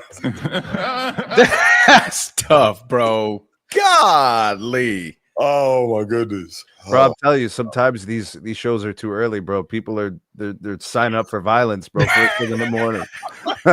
Nobody, go get your coffee, man. Go get your tea. Because God, He ain't lying though, bro. versus That's why we're saying IR. it. He yeah. ain't lying, Yes, bro. fact. Sad. Wow. Oh man. But no, man. It's The NFL is so freaking good. It's fantastic. They're so good at their job. They're so good at marketing. They're so good at making dollars. They're just so good. Right. I didn't know that was a commercial. When we were doing a That's pick 'em, what and I was like, what? Okay. I brought that up, and I'm like, Mm. I wonder if the NFL is going to think to introduce this game like that. Mhm. And the fact that they did a commercial, God damn it, Yes, sir. they watching the Format Podcast, low key. Right. I don't know if we're gonna pray for the Yeah. Giants. Mike Alexander, what's up, man? I don't know if we're gonna pray for the Giants, but one thing we are gonna say is good morning, Miss Dart. Good morning, Miss Dart. But you guys, I shouldn't have to pray. Your prayers are answered. It's just sometimes when you pray, you got to be willing to accept accept what's coming. You have Jackson Dart. He's right there. Yeah, but you don't You're want just not starting him. in this mean early season stretch. You don't want it. Oh my goodness. All right, let's go ahead and open up the phone lines, man. This was a cool topic. 904-219-8264, 904-219-8264. Give us a call. Give us your thoughts. Keep it brief, and we will move right along because, that 1 o'clock window is rapidly approaching. Good morning, Edward. How can I help you, sir? That was quick. Good morning, Sneed, Transformer, and the other guy. Damn, that's what we do. Yeah, Bruce. I thought we was fam, bro. What's going on, bro. man? We are fam, bro. We are fam, bro. Now you act like you don't know me. Right. We good, bro. I mean, I hey, appreciate look, that, brother. Thank you. I'm still trying to find Lucky because he cost me, man, some cake, man. My baby needs shoes. I don't want to hear about that. We'll talk about that on Tuesday night, man. Let's continue, please. My guy need a missing tooth. But anyway, what do you think? I was Bruce. That was a serious question I asked you. Would you say like around the early 2000s and around the you know what I'm saying? Was it or the 90s? Was it like Steve Young and Brett Favre was a rival, or like the NFC around that time was doing that thing, but now you got the AFC doing definitely Steve Young and Troy Aikman. Yeah, I agree with you on that. To a lesser extent, probably Steve Young and Brett Favre to a lesser extent. I can see that, but definitely Aikman and Steve Young for sure. Because remember when Steve Young finally beat him in the NFC title game and they went on to win the Super Bowl, that was 94 when they beat the Chargers with Natron Means. Remember Steve Young was running around saying, I finally got the monkey off my back. The monkey off my back, yeah. Right, yeah, absolutely right. remember So, that. Yeah. Mm-hmm. Yeah. So that was means business. Yeah, that was a serious, I was, like I was giving you a compliment when I said old head. You gotta take that as a compliment, bro. All right, I appreciate that. Thank you, Ed. Yeah. You too, Sneak. But anyway, now I agree with all you guys said on the panel about with the AFC, is especially with Woodish 84. He said it's Patty versus the whole NFL. I mean, the AFC really. You know what I'm saying? So it's like that now. But hopefully we can hear some more about, man, these quarterbacks, man, in the NFC, like especially with Jalen Hurts, but they still not giving him his props. They still talk about he's not a top. Listen, if he quarterback, Edward, if he mess around and wins another one, there's going to be no way they can't give him his props. Yeah. And you know what? I don't know that he cares. he doesn't seem to care like at all. He just like, No, let's he really go doesn't. do the work and let's go try to win because I'm a winner, and that's all I And then care. I go home. Home. Yeah, exactly. I agree with that. Most definitely. Definitely. You know, but I was just gonna keep it short because I want to ask you that question. You know what I'm saying? And No doubt. I can't wait for the next topic, bro. Y'all be cool. You Bruce, you keep your head up, bro. Like Tupac said. You know what I mean? I'm trying to, man. I appreciate it, man. Ooh, All right, water. Water. Gonna get easier. Ooh, my bad. One thing to mention about rivalries, though, important not to overlook, is you need winning on both sides at some point. Correct. Yeah, true. You know, you can't just be getting whoopings and be like, yeah, there's a rivalry there. Nah, those are whoopings. Right. Okay. Yeah, no, it doesn't work the same way until, you know, the winning comes in. And that's why, you know, just to throw it to basketball real quick, and I know Transformer appreciates this, that's why the Celtics and the Lakers were so great in the 80s. Yeah, because, switching championships. Yeah. You know, they got the better, you know, they got the better of it, but it was still like, you know, Tit for tat. It was 4-3. It's fantastic. 5-3. 5-3. Wow. No. So they only played 3 times in the 80s, and the Lakers won 2 and we won 1. Lakers I thought we were talking about championships. Oh, okay. Yeah. Well, it's like the, you know, total championships during the decade, and the ones against each other, you know, those are the intense moments. Yeah, those are 2-1. And I'll real quick, I'll never forgive you. You guys blew it in 86. That would have been the greatest finals ever. Come on, man. We wanted that so bad, especially after you all beat us in 85. We wanted that so bad. And you robbed us of a chance to get it back. It would have been the greatest finals ever. See, the thing was, I wasn't alive then. That was the problem. I know, man. I know. That was the problem. If I was alive, then I would have made sure it happened. Bruce is rocking the Velcro shoes, bro. Chill out. Right. Yeah, the sandals. Yeah, the Jesus sandals.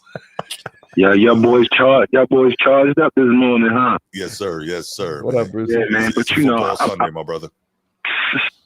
Hey, man, I ain't gonna be biased. What's up? I'm not being biased, but of course I'm gonna go with Lamar, Josh Allen. Not mad at It's that. a cool little rivalry going between them. They've really been the past couple of years. I would say that's Lamar rival for real, not Patrick Mahomes. Mm-hmm. Lamar rival right now is Josh Allen. Mm-hmm. Josh Allen knocked them off twice in the playoffs. Mm-hmm.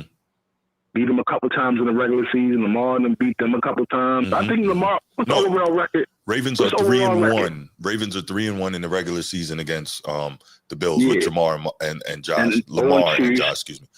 Yes. And 0-2 in the playoffs. So yes, 5-1 basically. The Ravens are 5-1 against 1-5 against Buffalo. No, it's 3-3. No, 3-3. It's tied.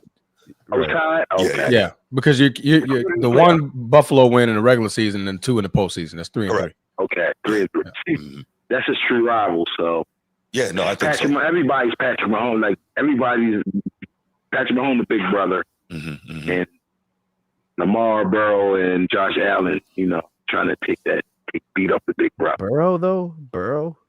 Well, because Burrow is what the only AFC quarterback active that's ever beaten Mahomes in the playoffs. That's why that's a thing. It's so hard to get excited about it, though. This was like 3 years ago. Yeah, so that's Lamar. That's Lamar and them. Buffalo. That's the new rival, in the AFC. As far as trying to get position to knock off the. You know what I'm saying? And then I wanted to add one more piece to the reason why it's more Lamar and Josh Allen. I know where you're going. They're fighting for the accolades. Yeah. The MVP is them two. That's right. It's like, bro, who got it? It's out of us. We're gonna figure it out by the end of the season, right? Lamar Jackson, 2-time MVP. Then you look at last season, they was like, oh man, Josh Allen could have won. I mean, the season before last, Lamar got it, but it was like, man, Josh was right there. He was number 2. Then you look at last year, like, dang, Josh Allen got it. Lamar right there, number 2. And look at week 1.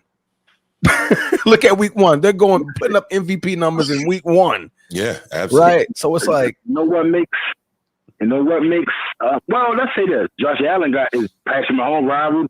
Josh Allen got two rivals. They've been going at it for playoffs for years, and Pat and Josh are for years in the playoffs. It's an AFC situation. That's what it is. Mm-hmm. And man. So I'm glad y'all over there. So, listen, This is a great season, man. Great start. I ain't gonna hold the phone. I know y'all gonna get to the next topic. Yes, but I'm gonna say this real quick. Yeah. Give me 20 seconds. Go. It's a trap game for Baltimore today. I'm not saying that they're gonna lose, or I'm just saying it's not gonna be what everybody thinks it's gonna be. It's gonna be tough. Cleveland is a tough out. You see what they did to Cincinnati last week. Yeah. Held them to 7 yards in the third quarter. Yeah. 7 yards, bro. That's basically a 0. So, Bruce, I will agree with you. Cleveland's going to be tough, but I don't see it as a trap game because I think Baltimore is pretty pissed that they let that get away from them in those last 4.5 minutes against Buffalo. I think they're upset. Cleveland, but you know, Cleveland and Miles Garrett not coming in there motivated. All the crap they talk, they actually know as well. Yo, I can't remember old boy's name, but Derrick Henry is going to truck him like Optimus Prime for talking grease. Oh, you talking about Delpit? Yeah, Grant Delpit. Mm-hmm. Talking about he about let to me get say run real quick before I over. get off about the Josh Allen and all thing, and all of those Bills games and Ravens games, they be highly suspenseful. It'll never be except for that one last year in the regular season when the Ravens blew them out. Right, even that was suspenseful because everybody thought Josh Allen was going to still come back and do. But that was we're talking about the games that was tight. Like majority, 5 of them were suspenseful. They be highly entertaining, and very, very suspenseful and dramatic. So yeah, that's the more rival. Hey man, make sure that. Hey, brother, thank you. All right. Actually, the record's 4-3. Bruce coming with the calls. I thought it was 3-1 in the regular season for the Ravens, and then 2-0 in the postseason for the Bills, which would make 3-3, right? Am I missing one somewhere? Maybe they're counting the game that they didn't start. Okay. They got it has 4-3. It has Josh Allen 4-3. It has Lamar Jackson 3-2 during the season. Mm-hmm. And by the way, I'll Josh do the Allen eulogy for Delpit on Wednesday. Hey man, G, what up, G? What's going on, brother? How you doing, man? That's my battle right there. They didn't play. What up? They played 5 games against each other, but I think they were both on the bench. The first game they started in 4 games. Got it. Got you. Yeah. All right, let's switch over to the newly crowned living legend. So we saw an incredible fight last night. We talked about it in depth on Friday night. Sneed, you missed out on that, but Transformer was here with me. We broke down the fight as we saw it. We asked all the pertinent questions, and now we know Terrence Bud Crawford is arguably the best fighter of his generation. We saw him win a universal decision. Unanimous. Thank you. Okay. The universe. You're right. Universe. Spell one of them. Spell one of them. Spell one of them. I spelled universal before I spelled unanimous. Oh man, but we saw Bud Crawford come into the ring and look just a little smaller than Canelo, but not seriously outsized. And one of the things we talked about, Transformer, was how would he be able to carry the weight that he had to put on throughout the course of the fight. And you gave some excellent analysis on that from your experience as a personal trainer and as a nutritionist and all that, which we really appreciated. My kind of thought was, if anybody could do it, it would be him, because being a wrestler, coming from a wrestling background, their conditioning is like bar none. Maybe only swimmers have better conditioning than wrestlers. Mm-hmm. And so he carried it quite well, did not appear tired, winded at all throughout the duration of the fight, was able to continue his output and not kind of fade out, as we saw Canelo looking different than he looked, tired towards the end of the fight, frustrated. You know that when you see a fighter and the mouth is hanging open, they're tired, right? Canelo didn't look like his usual self. He got handled. Terrence Crawford stood up to his power admirably, more so than I thought he might be able to. And Terrence Crawford had enough power to keep Canelo honest. So Canelo wasn't able to walk him down the way many people and many experts thought he might be able to as the bigger man. If I'm not mistaken, I heard Lennox Lewis picked Bud Crawford. A lot of the fighters picked Bud Crawford to win this thing. So I'm going to go ahead and I'm going to stop talking now. We started with Sneed last time. Transformer, man, what are your thoughts on what we saw last night? I'm sorry, guys, I don't have any footage of this. I tried to get some this morning, but that's a no-go with, what is it, the copyright on YouTube. Oh, so Netflix? Yeah. Got you. I download the whole fight and I try to cut a copy and upload it. And no. So anyway, yeah, I shouldn't say. Anyway, go ahead. Shout out to Kendrick Lamar, man. Mm-hmm. Kendrick Lamar, 3 weight classes, undisputed. Undisputed. Yes. Undisputed. Why am I calling him Kendrick Lamar, guys? It's because he was at a UFC event last year. And when he came up on screen, they called him Kendrick Lamar. So I'm being funny. Terrence Crawford. Like, Kendrick Lamar? What do you got to do with anything? That's a UFC joke. Okay. He looked amazing. Didn't he? He didn't get tired. Punches were fast. He stayed on the outside. He didn't get into too many of them. I'm right here in your face, and we're just gonna go tit for tat. He played to his strength. Mm-hmm. He looked great. He looked big. That's one thing. Like when he took that shirt off, pause. Yeah. My man looked big. I'm like, yo. Yeah. Okay. Let me see how that weight holds. Yeah. And all the way from in round 12, he looked like he was in round 1. Chilling. Round 12. He looked like he did in round 1. Just free. Mm-hmm. And then by round 7, round 8, you start seeing that smile come out, that smirk, like, oh yeah, I'm still here. Yeah. You thought I was gonna be gassed. Yeah. Yeah. Right? Yeah, you was going for the body early. Nah, that didn't phase me. I'm still good.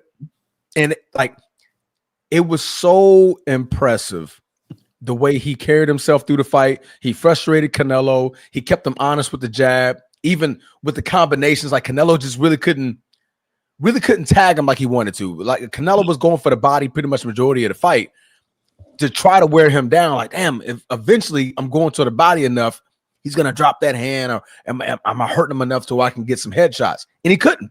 And that's why Crawford laughed at him. Like, you tried it. But I'm here. I'm right here and I'm in your face. That was one hell of a fight for Crawford, man. Salute to Terrence Crawford and the whole Crawford camp. 3 division, undisputed. Undisputed. Yeah. Undisputed. Only one ever in the 4-belt era. Mm-hmm. Only one ever, man. I mean, I ain't got much else to say. The man can retire right now and be good. Yeah. Yeah. That's it. Yeah. Who was up to fight? He did it. He did it all. Facts. Right? So great fight, man. Great fight. So but Vegas, hear me out. One Vegas. We got to do better, man. Yeah. You hurting the coast, man. Come on now. We got to do better. Yeah. 12 all Americans live east of the Mississippi River. Come on, help us out here. Help us, man. Like they can fight at 5:30. Come on, bro. Like who wants to wait all the way to the end of the night, man? 1 hour helps. 2 hours would be golden. Yes. Facts. Come on, Vegas. Fight started like 1 o'clock. But we over here. Oh man. But I had to drink. I've never drank coffee. I don't drink coffee at all, really. Wow. I was drinking coffee last night. 1:30 a.m. Stay awake. Like, oh man, I need some coffee, but I'm getting up like, hey, I needed to have coffee. Vegas, hear us out, man. We're tired. We got jobs. We're supposed to be getting ready for a football Sunday. People got podcasts in the morning. Come on, man. Help us out. But go ahead, Sneed. Take it away. God. All right, for Bud, man, for Terrence Crawford, just observationally from what I saw round to round, he won the distance battle. He always had the proper range. Everything he wanted to accomplish, he had the distance. He's so good at that. Yeah, and then the counters were perfectly executed. He gave like very sizable hard punches as Canelo was exiting his, which made him pay. Right. So now you got something you got to think about as you're leaving those exchanges. Bud had the better output. Bud was more accurate. He landed first. His punches were faster. Everything much cleaner. The pace, the early rounds looked a lot like the last rounds. Yeah. Movement was fantastic. It was very calculated movement. It wasn't wasted. It was to get to a specific range when they would re-engage. So I think Bud just executed his game plan. There were very few flaws in what he did for Canelo. outside of a couple of rounds, you know, he didn't have the inside advantage we thought he was going to have. He never bunched up, you know, the punches to create damage. So if you looked at Bud, the only damage he had was from like a headbutt in like the 9th or 10th round or something. I saw a visibly frustrated Canelo. I saw body language that showed he was visibly frustrated. Absolutely. I saw some desperation in the final rounds. Yeah. You know, because it was getting harder for him to get inside. Yeah. He had to do something. He was never able to capitalize on what his advantage was. So his game plan never panned out the way that they wanted. So props to Bud. He's going to go down as the best fighter of his era. He fought a guy 2 weight classes above and beat him his way, right? The way Bud wanted to win, he won. Yeah. And, you know, like people are going to have these conversations about Bud as an all-time great. And they're going to say this guy did it at 37. A guy who was 2 years his you know, to the youth side, and he beat him very clean. Like it wasn't really that close. No. I was just about to ask you, are you guys good with 2 115, 113 scores? I thought it was a little bit more discrepancy than that, but them first 3 to 4 rounds, there was like, did you favor the headshot or the body shot more? Right, I think that's where it messed it up because Canelo was like they kept highlighting. Okay, Bud caught him with a jab to the face. And it's like cool, but they're not showing the clean body shots that he was hitting. So it's like for the judges, they're factoring that in. Like, okay, Canelo was tagging him; it was just in the body. It just wasn't sexy. So I looked at that because everybody was like, "Oh no, Crawford clearly won that round." I'm like, not really. I mean, that's definitive. The judges may lean towards Canelo because he's connected on the body. But yeah. No, I thought. I don't think I even was able to make a pick prior to this fight.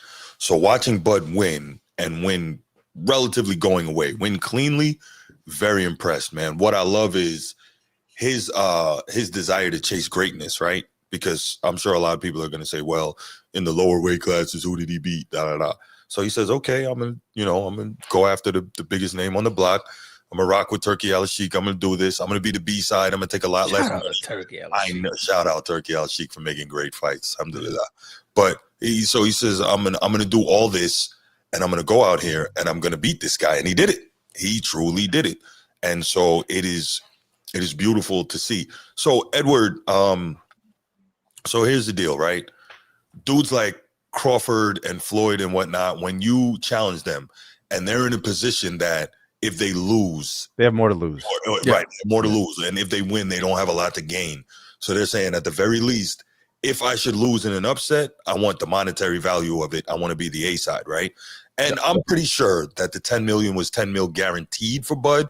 I'm pretty sure he got like, share of the gates and all that stuff. So there's going to be other money that comes out that's probably going to compensate him nicely. But excuse me, just watching how he was able to do it, his movement and transform it to the point that we talked about in terms of carrying the weight around. His movement didn't slow down, didn't decrease, nothing. He was in fantastic shape throughout the duration of that fight. And it was so impressive that in round 12, like you said, he was moving as if he was in round 1. Not breathing hard, moving, not slow on his punches, still able to get in there. And you know what else impressed me? The fact that there were instances in the fight where he stood in the pocket and really exchanged with Canelo. And was out dueling him. He made him pay on a couple of exits. Like, seriously, that's not to be understated. Like, when Canelo was slightly open upon exiting that exchange, he was catching Bud nailed him every time. He's like, okay, you're going to get this little bit of flesh. Well, I'm going to take some blood. Yeah, for sure. Yeah. Okay, so here's another question. In the post-fight presser, I haven't listened to it all yet, but I did see a brief clip. Canelo says that Bud Crawford is way better than Floyd Mayweather Jr. Now, I know in sports we always have to get into this, but briefly, it's not a topic, but briefly, what do you think of that statement? They both beat him.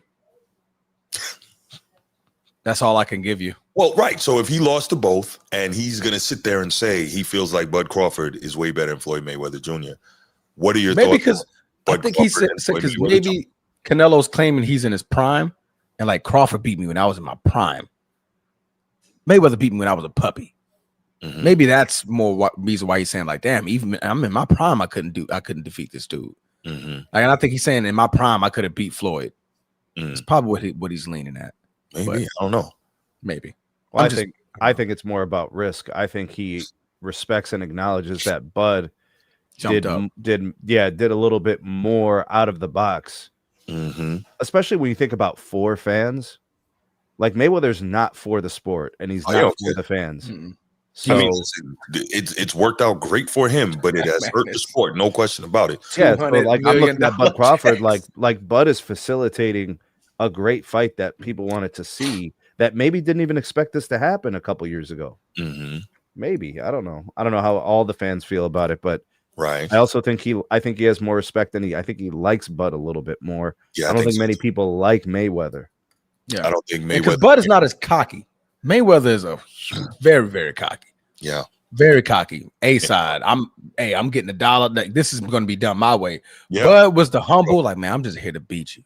Mm-hmm. I just want to beat you. I'll take 10 million. I'm here for the opportunity. Right. That's the words that he said. I'm here for the opportunity. I also think Bud flies straight. I don't think Mayweather flies straight. I think there's a lot of crookedness to Mayweather, and people see that.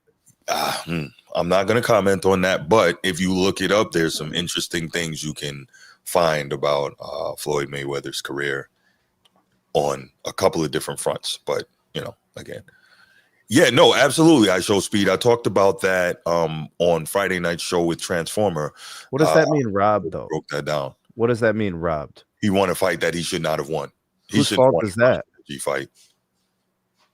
Yeah, it's not Canelo didn't rob him. The judges robbed him. But, yeah, like why?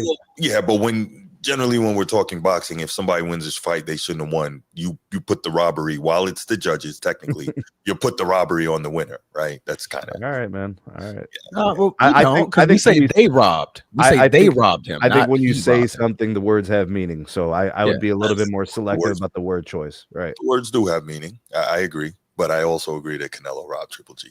But I'm a Triple G fan, so I'm a Triple G fan too. I'm just saying, what did Canelo do wrong, bro? Not a damn thing. He stole that fight. No, but yeah. So I thought that was pretty interesting that Canelo said that, but it's way better than Floyd. It would have been interesting though to see Bud and Floyd at 147 or at the biggest 154. That would have been pretty cool. But we got what we got. We got a fantastic fight last night. Thoroughly enjoyable. And we saw a guy become literally a living legend. The first guy in the 4-belt era to become undisputed champion in 3 different weight classes. Thoroughly impressive. Because Bud was fast, bro. Fast. He was really fast. He was the first to land his punches like 90% of the time. Yeah. He was the last to throw a punch. Like Canelo was so frustrated. Yeah. By round 8, 9, 10. Yeah. That's what, like when you start seeing Bud laugh, you guys go back and watch the fight for those who haven't watched. When Bud started smiling, he knew Canelo was already frustrated. Also, at that point, there was a couple times if you watched at the end of the rounds, right when Canelo turns and starts walking towards his corner, he's dropping F-bombs. Fuck. I'm like, oh, okay. Yeah, he's not happy with what's going on here. Yeah, no. Yeah. He's like, the body shots ain't doing nothing. There was one punch.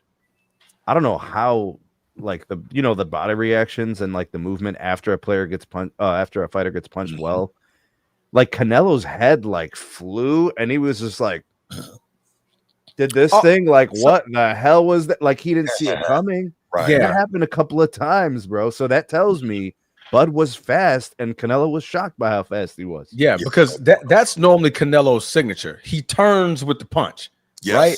But typically he's faster to where you're not catching it. And the fact that it glimpsed him, he's like, damn. Yeah, right. I saw that a couple of times. What? Yeah. He's like, you mother. Yeah. That mother quick. He caught me. Yeah. Like, yeah, because everybody was like, damn, he turned his head all the way. Like, no, Canelo was moving. The guys I was watching the fights with were they were saying that, Canelo has the ring control. And I'm like, yeah, it may seem like that because where Bud is standing. Yeah. But he had control of where the fight went. Yeah. If he wanted to be a foot off of the ropes, if he wanted to be left or right or whatever, he dictated where the fight went. Yeah. Even If though they he probably was, made it, he controlled the center of the ring for he most of the controlled the fight. center, right? The And I'm center of like, the it's ring. not But really he didn't what you control guys the think fight. it is, right? Yeah. Exactly. Yeah. Yeah. So I'll say this. Side note, less important. This is kind of anecdotal. No, anyway, this is I'm about to say spell it. Yeah, no. That was the incorrect word anyway, right? Antidote or anecdote? No, it wasn't even. Antidote. Point is, no. If you noticed at the beginning of the fight, when they were going through the crowd and they were shouting out all the celebrities and stuff that were there, the crowd was cheering for everybody. Did y'all notice how vociferously they booed Stephen A? Oh boy, they booed him. Yo, They booed him. this guy. What is that about? I don't know. Like, what is ESPN going to be like? What are we doing with this guy? Like, is this even worth it at this point? Well, no, they love it. He don't care. He just signed a $120. So yeah, they love it. Not care. That man's ratings are through the roof. Yeah, yeah, but he's kind of become a meme though. Yeah, right. Yeah, that's. I'm like, that's not. Disney don't care. No, he's really disliked though. And I remember Bruce told me a while back that nobody likes Stephen A. And I didn't really believe it because I'm like, people are watching him every day, like to the max. And freaking, was it iHeartRadio? Is it iHeartRadio? No, Mad Dog Russo's satellite radio channel just gave him a show. He's got his own podcast that does extremely well, Stephen A. Smith Show. So I'm like, if nobody likes him, he's sure getting a lot of attention. We can't verify loudly. Because we can't verify half of what he says being true. Mm. Like, so much of it is just like, nah, dude. Like, Yeah. Well, was he texting? I mean, was he even watching the fight? Yeah, I know, right? Yeah. But yeah, that's yeah, you might be right. You might be right, Bruce. Yeah, he embraces it. Yeah, he got everybody else they were cheering for. He got booed. So I was like, and then he turned around, was like, J. Fox, right? That was awesome. That was awesome to see him there, man. Cool, that was awesome. It was like 75,000 people in there, and like how did Marky Mark was getting involved on the thing with the belt? Yeah, I saw that. Yeah. Michael J. Fox, Alex P. Keaton, right? Yeah, man. Good old Marty McFly. There you go. That's a good one. Let's go ahead and open up the phone lines. We'll take a couple quick calls on this this great fight last night, which made Bud Crawford a living legend, a living walking legend. And after that, we'll hit the final topic and get up out of here. Bud's a likable dude, bro. That post-fight conference interview with Max after just says all the right things, man. He does. Bruce, what up, man? I'm back. I'm tired. I'm tired. Y'all tired. No, man. No, you're good, Brucey. Yeah, absolutely, man. We appreciate the love. You know how you used to get in trouble in school or did something bad, and your daddy take that belt off his pants. Yes, sir. Yes, sir. That's what that was. He whooped his ass. That's all it was. You ain't gotta get technical about anything at all. I know. I don't want, because if I get technical, I'm gonna be forever. I'm just gonna keep it fun and friendly. He got his ass whooped. That's all that was. Yeah, you really got him. Told, Canelo been getting his ass whooped for the past couple fights. Bivol whooped his ass. Bivol handed it to punished him. Yeah, punished him. For sure. So Canelo starts slipping into that GGG trilogy. He ain't been the same since then. What was the last knockout? How many knockouts he had in his past 6 fights? It's been a while. I don't think he's had none. Wow. So what does that say? His power is gone. I think that's usually the last thing to go, though. Power is usually the last thing to go. Usually, that's what they say. Yeah. But hey man, usually and he looked old, but Bud older than him. He just looked. Bud made him look old, bro. It's just plain and simple. We don't get no technicalities of the fight. So I know we gonna hurry up and get off. He got his ass well, belt to ass. Facts. That's what that was. Facts. Bud is a tough cookie, man. The kid is he's great. Yeah. I think he performed last night.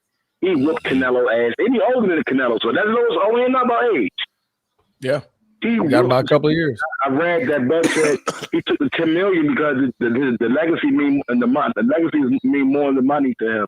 Yeah, agreed. He said, "I'm here for the opportunity." I just was reading in the article after the fight. He said the legacy mean much more than the money. Yeah, no doubt. But you know, Bud, he good. You know, him and Warren Buffett's best friend. Yeah, and he also doesn't live in an expensive place. He lives in Nebraska. It's not expensive to live there. Pride of Omaha, bro. Pride of Omaha. That money is going to go far. That's a sign of a good man with good character, man. Like Yes. money is not an end all be all. But to be Agreed. true, he just got his ass whipped. However way, inside on the ropes. Mm-hmm. Man, it was a master class of boxing last night, man. And It was. wow, man. And he got a chin. I mean, Canelo got to cook good fruit punches in. But Oh, I for was sure. listening to Bomack, his corner man. He was like, man, he's throwing loopy hooks. Canelo do those loopy ass hooks. They loopy. That loopy shot, like, and they studied him. You could tell, man, they really locked in for this camp, man. And man, this was a great event, man. The crowd loved it, everything about it. And he just whooped his ass, belt to ass, bro. That's all. No doubt. Everything No doubt. punished him. So, He sure did. hey, man, we're getting ready for this 1 o'clock game. You already know. Yeah, man. I'll be hitting you throughout the day, man. All right, my brother. Peace to the brothers, man. All right. Absolutely, bro. Be safe out there. All right, so. All right. And thank you for the call. We'll make one more minute, see if we get any more calls on this topic, and then we will go from there. Probably not getting a rematch. Well, There's no rematch clause. Right. So it's probably not even really important to either guy. Mm-mm. You know, just based on the way that Canelo was talking after, you know, he was saying, you know, Kind of curving it. well, like he's like, I want to take, you know, fights Takes to show sides. that I have risk, you know, that I'm willing to fight for the fans. Like, so to me, it sounds more Risk, exploratory, right? Like he'll Yeah. look at other options. So the question is, though, he says, I want to take fights to show I have risk. I'm here for the fans.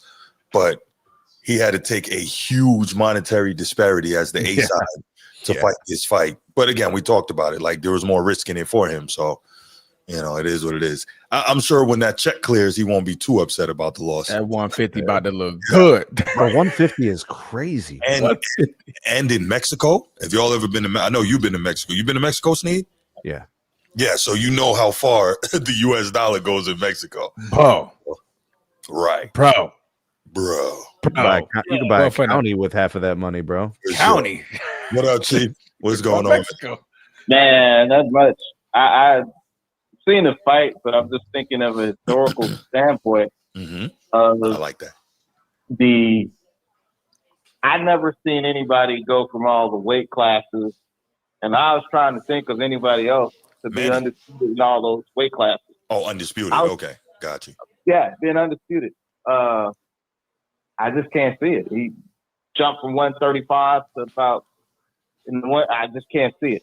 Yeah, I'll say, Chief, that the difference is, and we talked about this the other night, Transformer and I, we've seen guys jump up weight classes and win across multiple divisions before. The biggest difference is how fast he did it. Right. not necessarily over the course of years as your body changes and it's harder and harder to make weight and blah, blah. Nah, he did this fast. He did it in 2 fights. So, yeah, I agreed. And so I'd have to kind of like really. I know Eddie came up with the top 25 boxing. I'd have to really reevaluate him because everybody seemed to doubt this man. And I just looked at his past fight. Everybody they thought they can beat him. They said he was never big enough. He was never strong enough. But he has such IQ and counters in the ring. Mhm.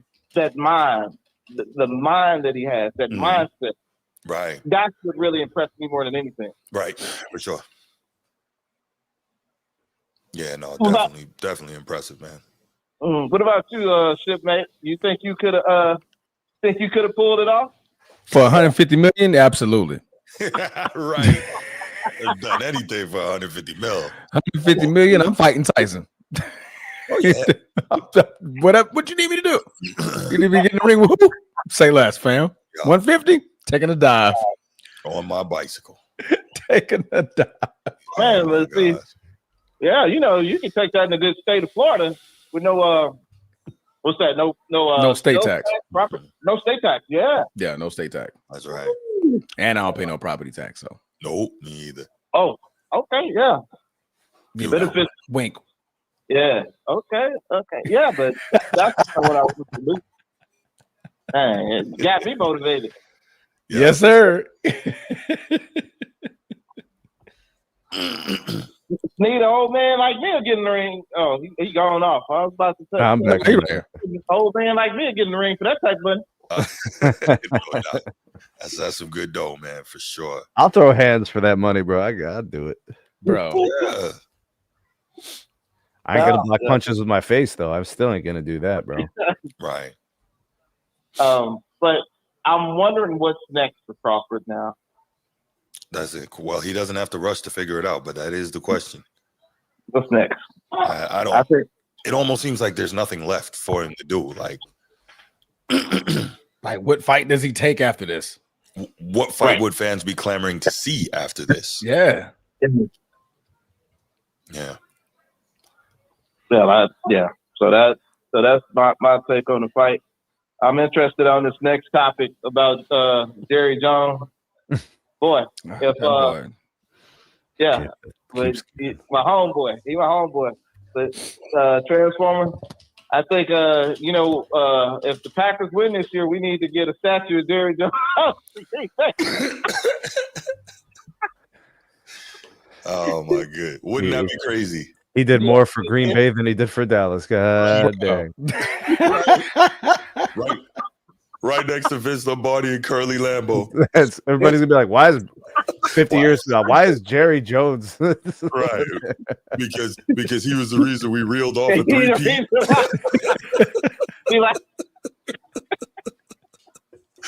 Oh my gosh! Yeah, let me get off this. Get off the big gun so these Dallas Cowboy fans can suffer again. No. Thank you, Jerry. Suffer some more. Thank you, Jerry. Appreciate it, brother. All right. Cold-blooded. All right. On to the final topic. And speaking of Jerry, we are here, guys. we are here. Where's Jerry? The next episode of Shit You Don't Do. Shit you don't do. So Jerry, once again, guys, That's going to be a show. is just running his mouth. Yeah, he's good at that. You know, a couple of weeks ago, a certain thing happened in the NFL that nobody saw coming, except for your boy Transformer, by the way. Wink, wink. Why you gotta rub it in, bro? Why I gotta. Right. He's right, Hit you though. with the Mr. Miyagi. All right, I couldn't believe it. look. Mr. Miyagi. So Jerry Jones made the decision to trade Micah Parsons to the Green Bay Packers. And ever since then, he's been talking. He's been on radio shows. Yes. He's been in interviews.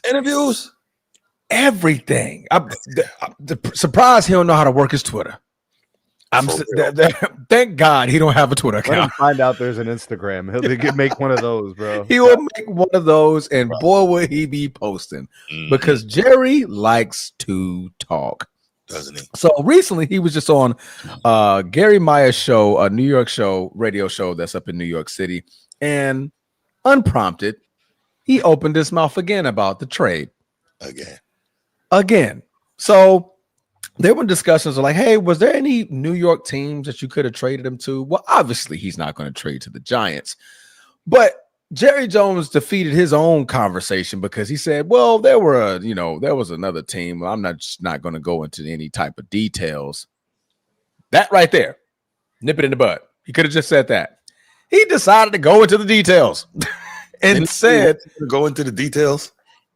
I'm not going to get into the details. Not going to get into the details. But went down to the players that he was going for the New York Jets. I think he said the number of picks, the rounds that the picks were for, and then the player itself. Both. The whole structure of the deal. The whole structure of the deal he gave. Go ahead. Aren't those by definition details? Those are 100% details. Okay. Thought it was me. Yeah. So he even brought out, well, there's the reason why we couldn't strike the deal because the Jets didn't have enough assets. That's basically the whole deal. You told us the entire structure. Are we surprised though? No. He did this with the Des Bryant thing like 4 weeks ago. He told us everything about the Des Bryant deal. Nobody asked. The The man agent, does everything. He said Jay-Z. He's like all this, like Yeah, he told us that he wants to keep it a soap opera 24/7, 365. He said that on wax in the documentary. So what do we expect? Why are we surprised? Cowboy fans, I'm sorry.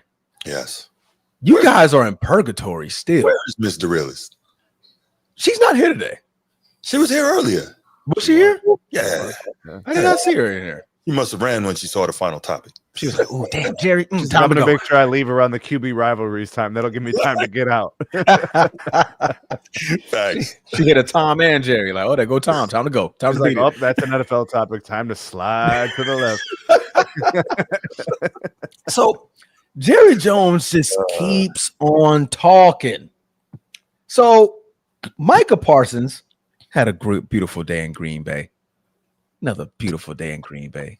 Just beautiful day in Green Bay. I'm sorry, I just got started mesmerizing, just picturing him at the interview table in that white, that beautiful white Green Bay Packer jersey with the number 1 right down the middle. And the crowd was yelling, "Thank you, Jerry. That's cold, bro. Thank you, Jerry." And what did Micah do? Get louder. Get louder. Because Right. I'm pissed. I am pissed. That is what Micah said. I'm pissed. So I don't know if y'all know, but I'm pissed. That's why I'm out there running like a freaking maniac. I'm pissed. The city I loved decided that they didn't want to do right by me. The man that I thought we were close didn't want to do right by me. Oh, that's what you thought. So guess what? Get loud. Just get loud. Because he thinks that I'm tradable and that these 2 draft picks that he just got from Green Bay are going to be worth something for him to replace me. That's what he thought. Oh, you needed a run stopper. Green Bay has yet to allow more than 55 yards in a game. And let's just say, this is not an anomaly because the Detroit Lions are a great running team. They're a great offensive weapons team. Right. That's they right. got Sonic and Knuckles. That's right. Held them to 40-something yards.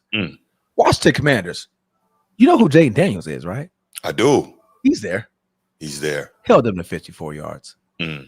We haven't allowed more than 100 yards total in 2 games against 2 great running teams.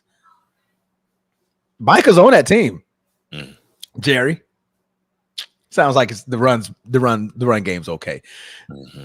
Jerry Jones is going around parading and making this excuse on why he traded Micah Parsons. Makes me sound like the girl when after a breakup, everything, like when you're in a relationship, everything's all good, right? You're like, oh man, I love him. Like, oh, we go to the store.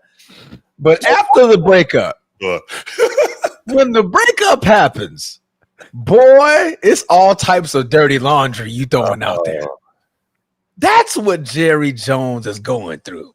We go to the store. He had performance issues. He had performance issues.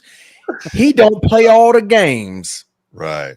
When I need a big play, I can't get it. When the Micah Parsons on the team, we're good. When I made the trade for Micah Parsons, we're Super Bowl bound. But Jerry, what you eat don't make me shit. Oh, yes, that's very true. Jerry, good old Jerry. First of all, most importantly, thank you. I'm still going to thank you. How do we arrange for the Cowboys and the Packers playoff game? How do we do this? Man. How do we ensure that this will happen, Transformer? Well, we need the Cowboys to start winning. That's what I'm saying. I'm very confident that the Pack will be in that conversation. In a couple of weeks when you all go down there. Yep. So that's not a win. 2 weeks. How do we increase the likelihood that they can win enough games to get a wild card? Oh man, I don't go look at their schedule and call some of the teams and pay them to lay down. I don't know. I don't know what to tell you, Sneed. That's right. I don't know what to tell you. Right now, he's staring at a team. He's looking at a team that he traded Micah Parsons to in his own conference that could legit be a title contender. These 2 teams got a pass. They got a history. We're undefeated in Arlington. That's true. Never lost in Jerry World. That's right. Never lost in Jerry World. And When the are we going to last stop time you were calling it there, Jerry World, bro? Oh, it's Aaron, World because he owns it and he makes a ton of money off of it. But Well, that. but what's he? What is he to the league? What is he to the team? What is he? He's turning into it's clown shoes, bro. Yeah, but he makes so much money for the league. So like they will deal with the clown shoes because of all the attention he brings to football. Like even not during football season, he has the biggest concerts in that stadium. Mm-hmm. The biggest events. They're gonna have World Cup games there. Yeah, exactly. Everything is there. Everything is there. That's why it's Jerry's World. Yeah. But we're doing the football season. Oh, it's Aaron in the Packers world. We come in and it's like, hey, we come in. Yeah, it's gonna be a dub. You know we got the Kawhi Leonard laughter reel, and we've got like the Hakeem the Dream. Can we get something for Jerry that's like really just stupid? I'm gonna have. Oh man, that's a lot. Yeah, something that involves Micah Parsons. That's like really just dumb. Well, the fact that he calls him Michael Parsons. No, he used to call him Michael. He definitely calls him. Still calls him Michael. He still slips up. I mean, he's old. Like Michael. Michael. Yeah, but that doesn't seem accidental. That doesn't seem accidental. Yeah, it's not.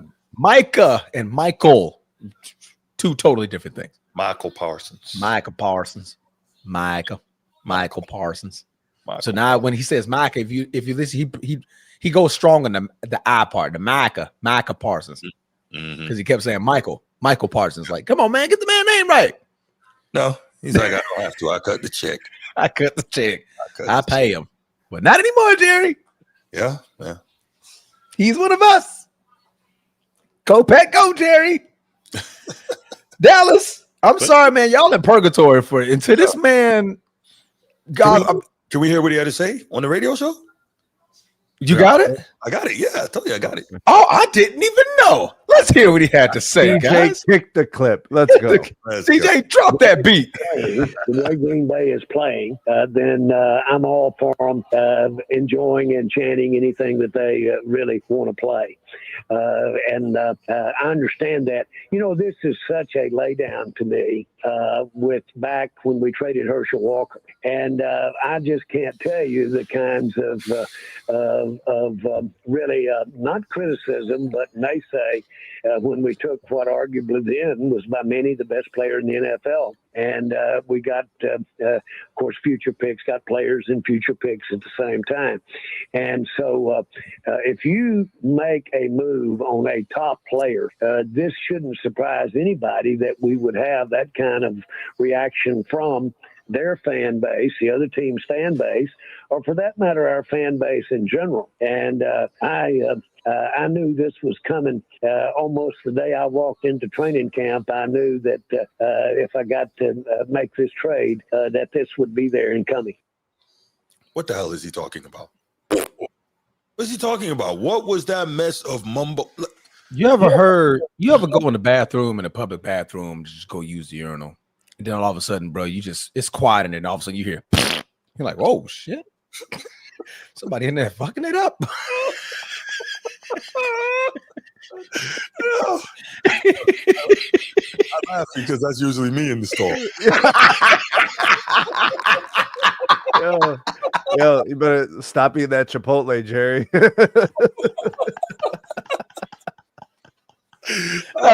You ate the egg salad. It's the egg salad, Steve. Yo, stop eating the egg salad, bro. Don't play ball. Bro, those raisins in the egg salad.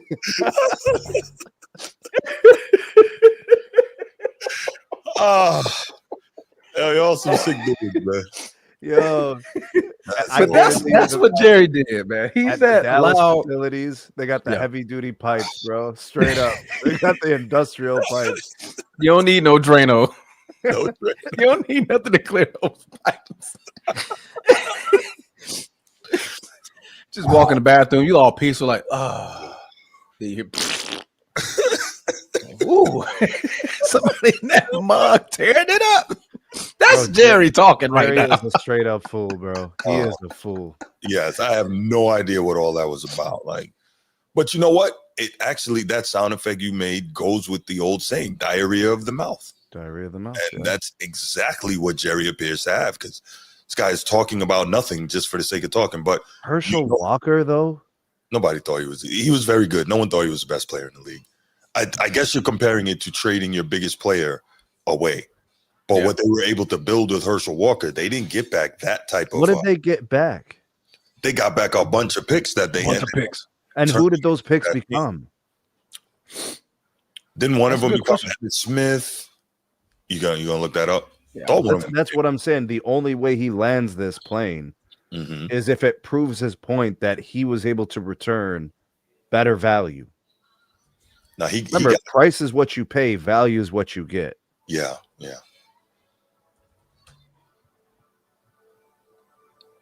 he got it. He got a laugh. Emmitt Smith, Russell Maryland, Darren Woodson. There you go. Yeah, it's a lot. So he's trying to prove the point that we're going to turn these picks into winning players. I don't know what he's trying. I don't know what he's trying to do.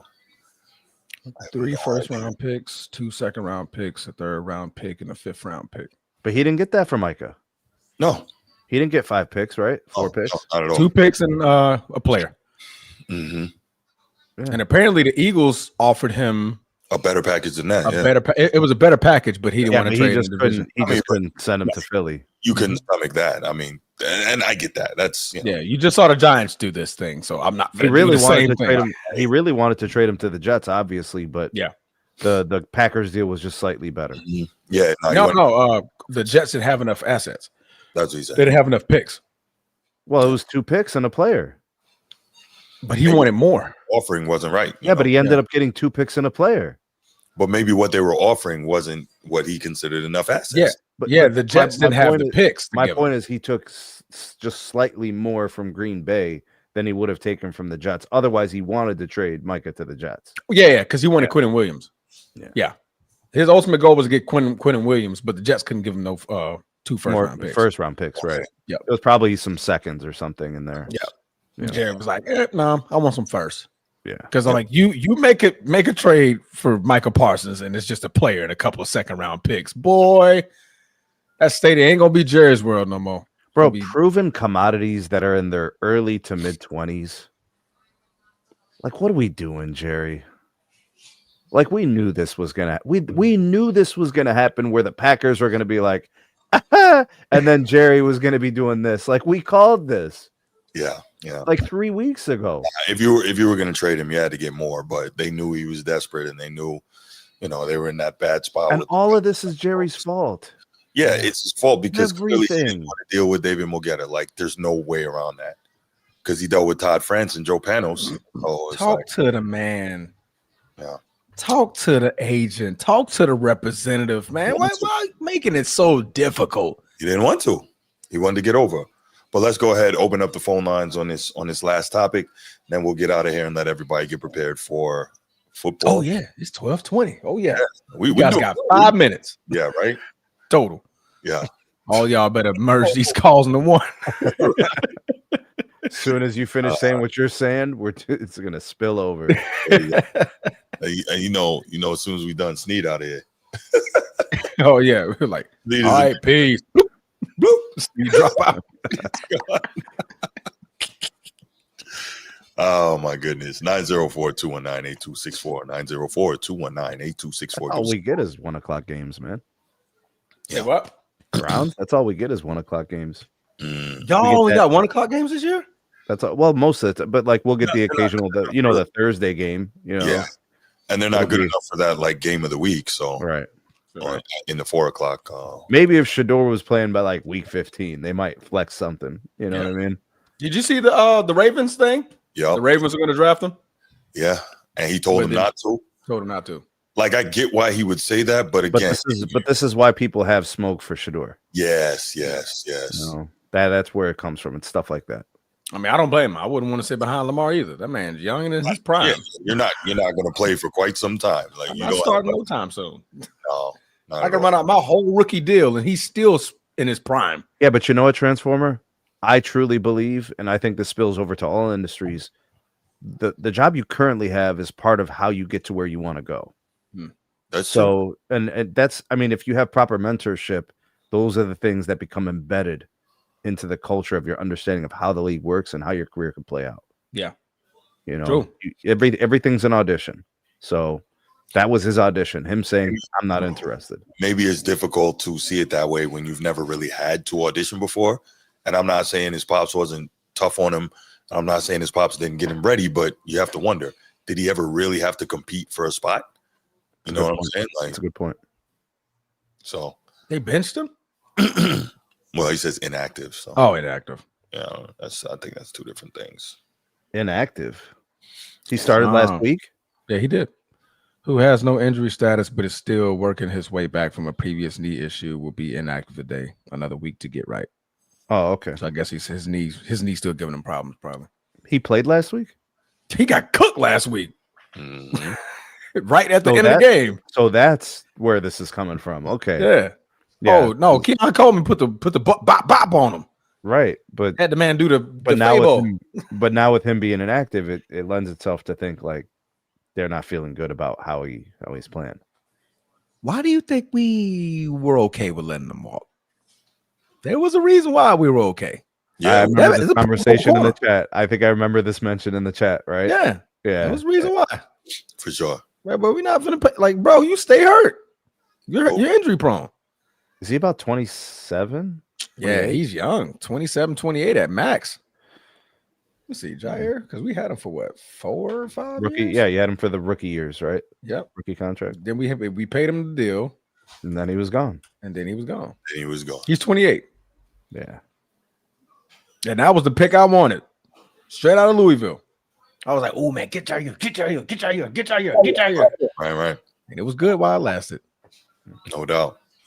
All right. Well, it looks like we're not going to get any calls on this one. So I guess people are sick of Jerry Jones, like most of us are.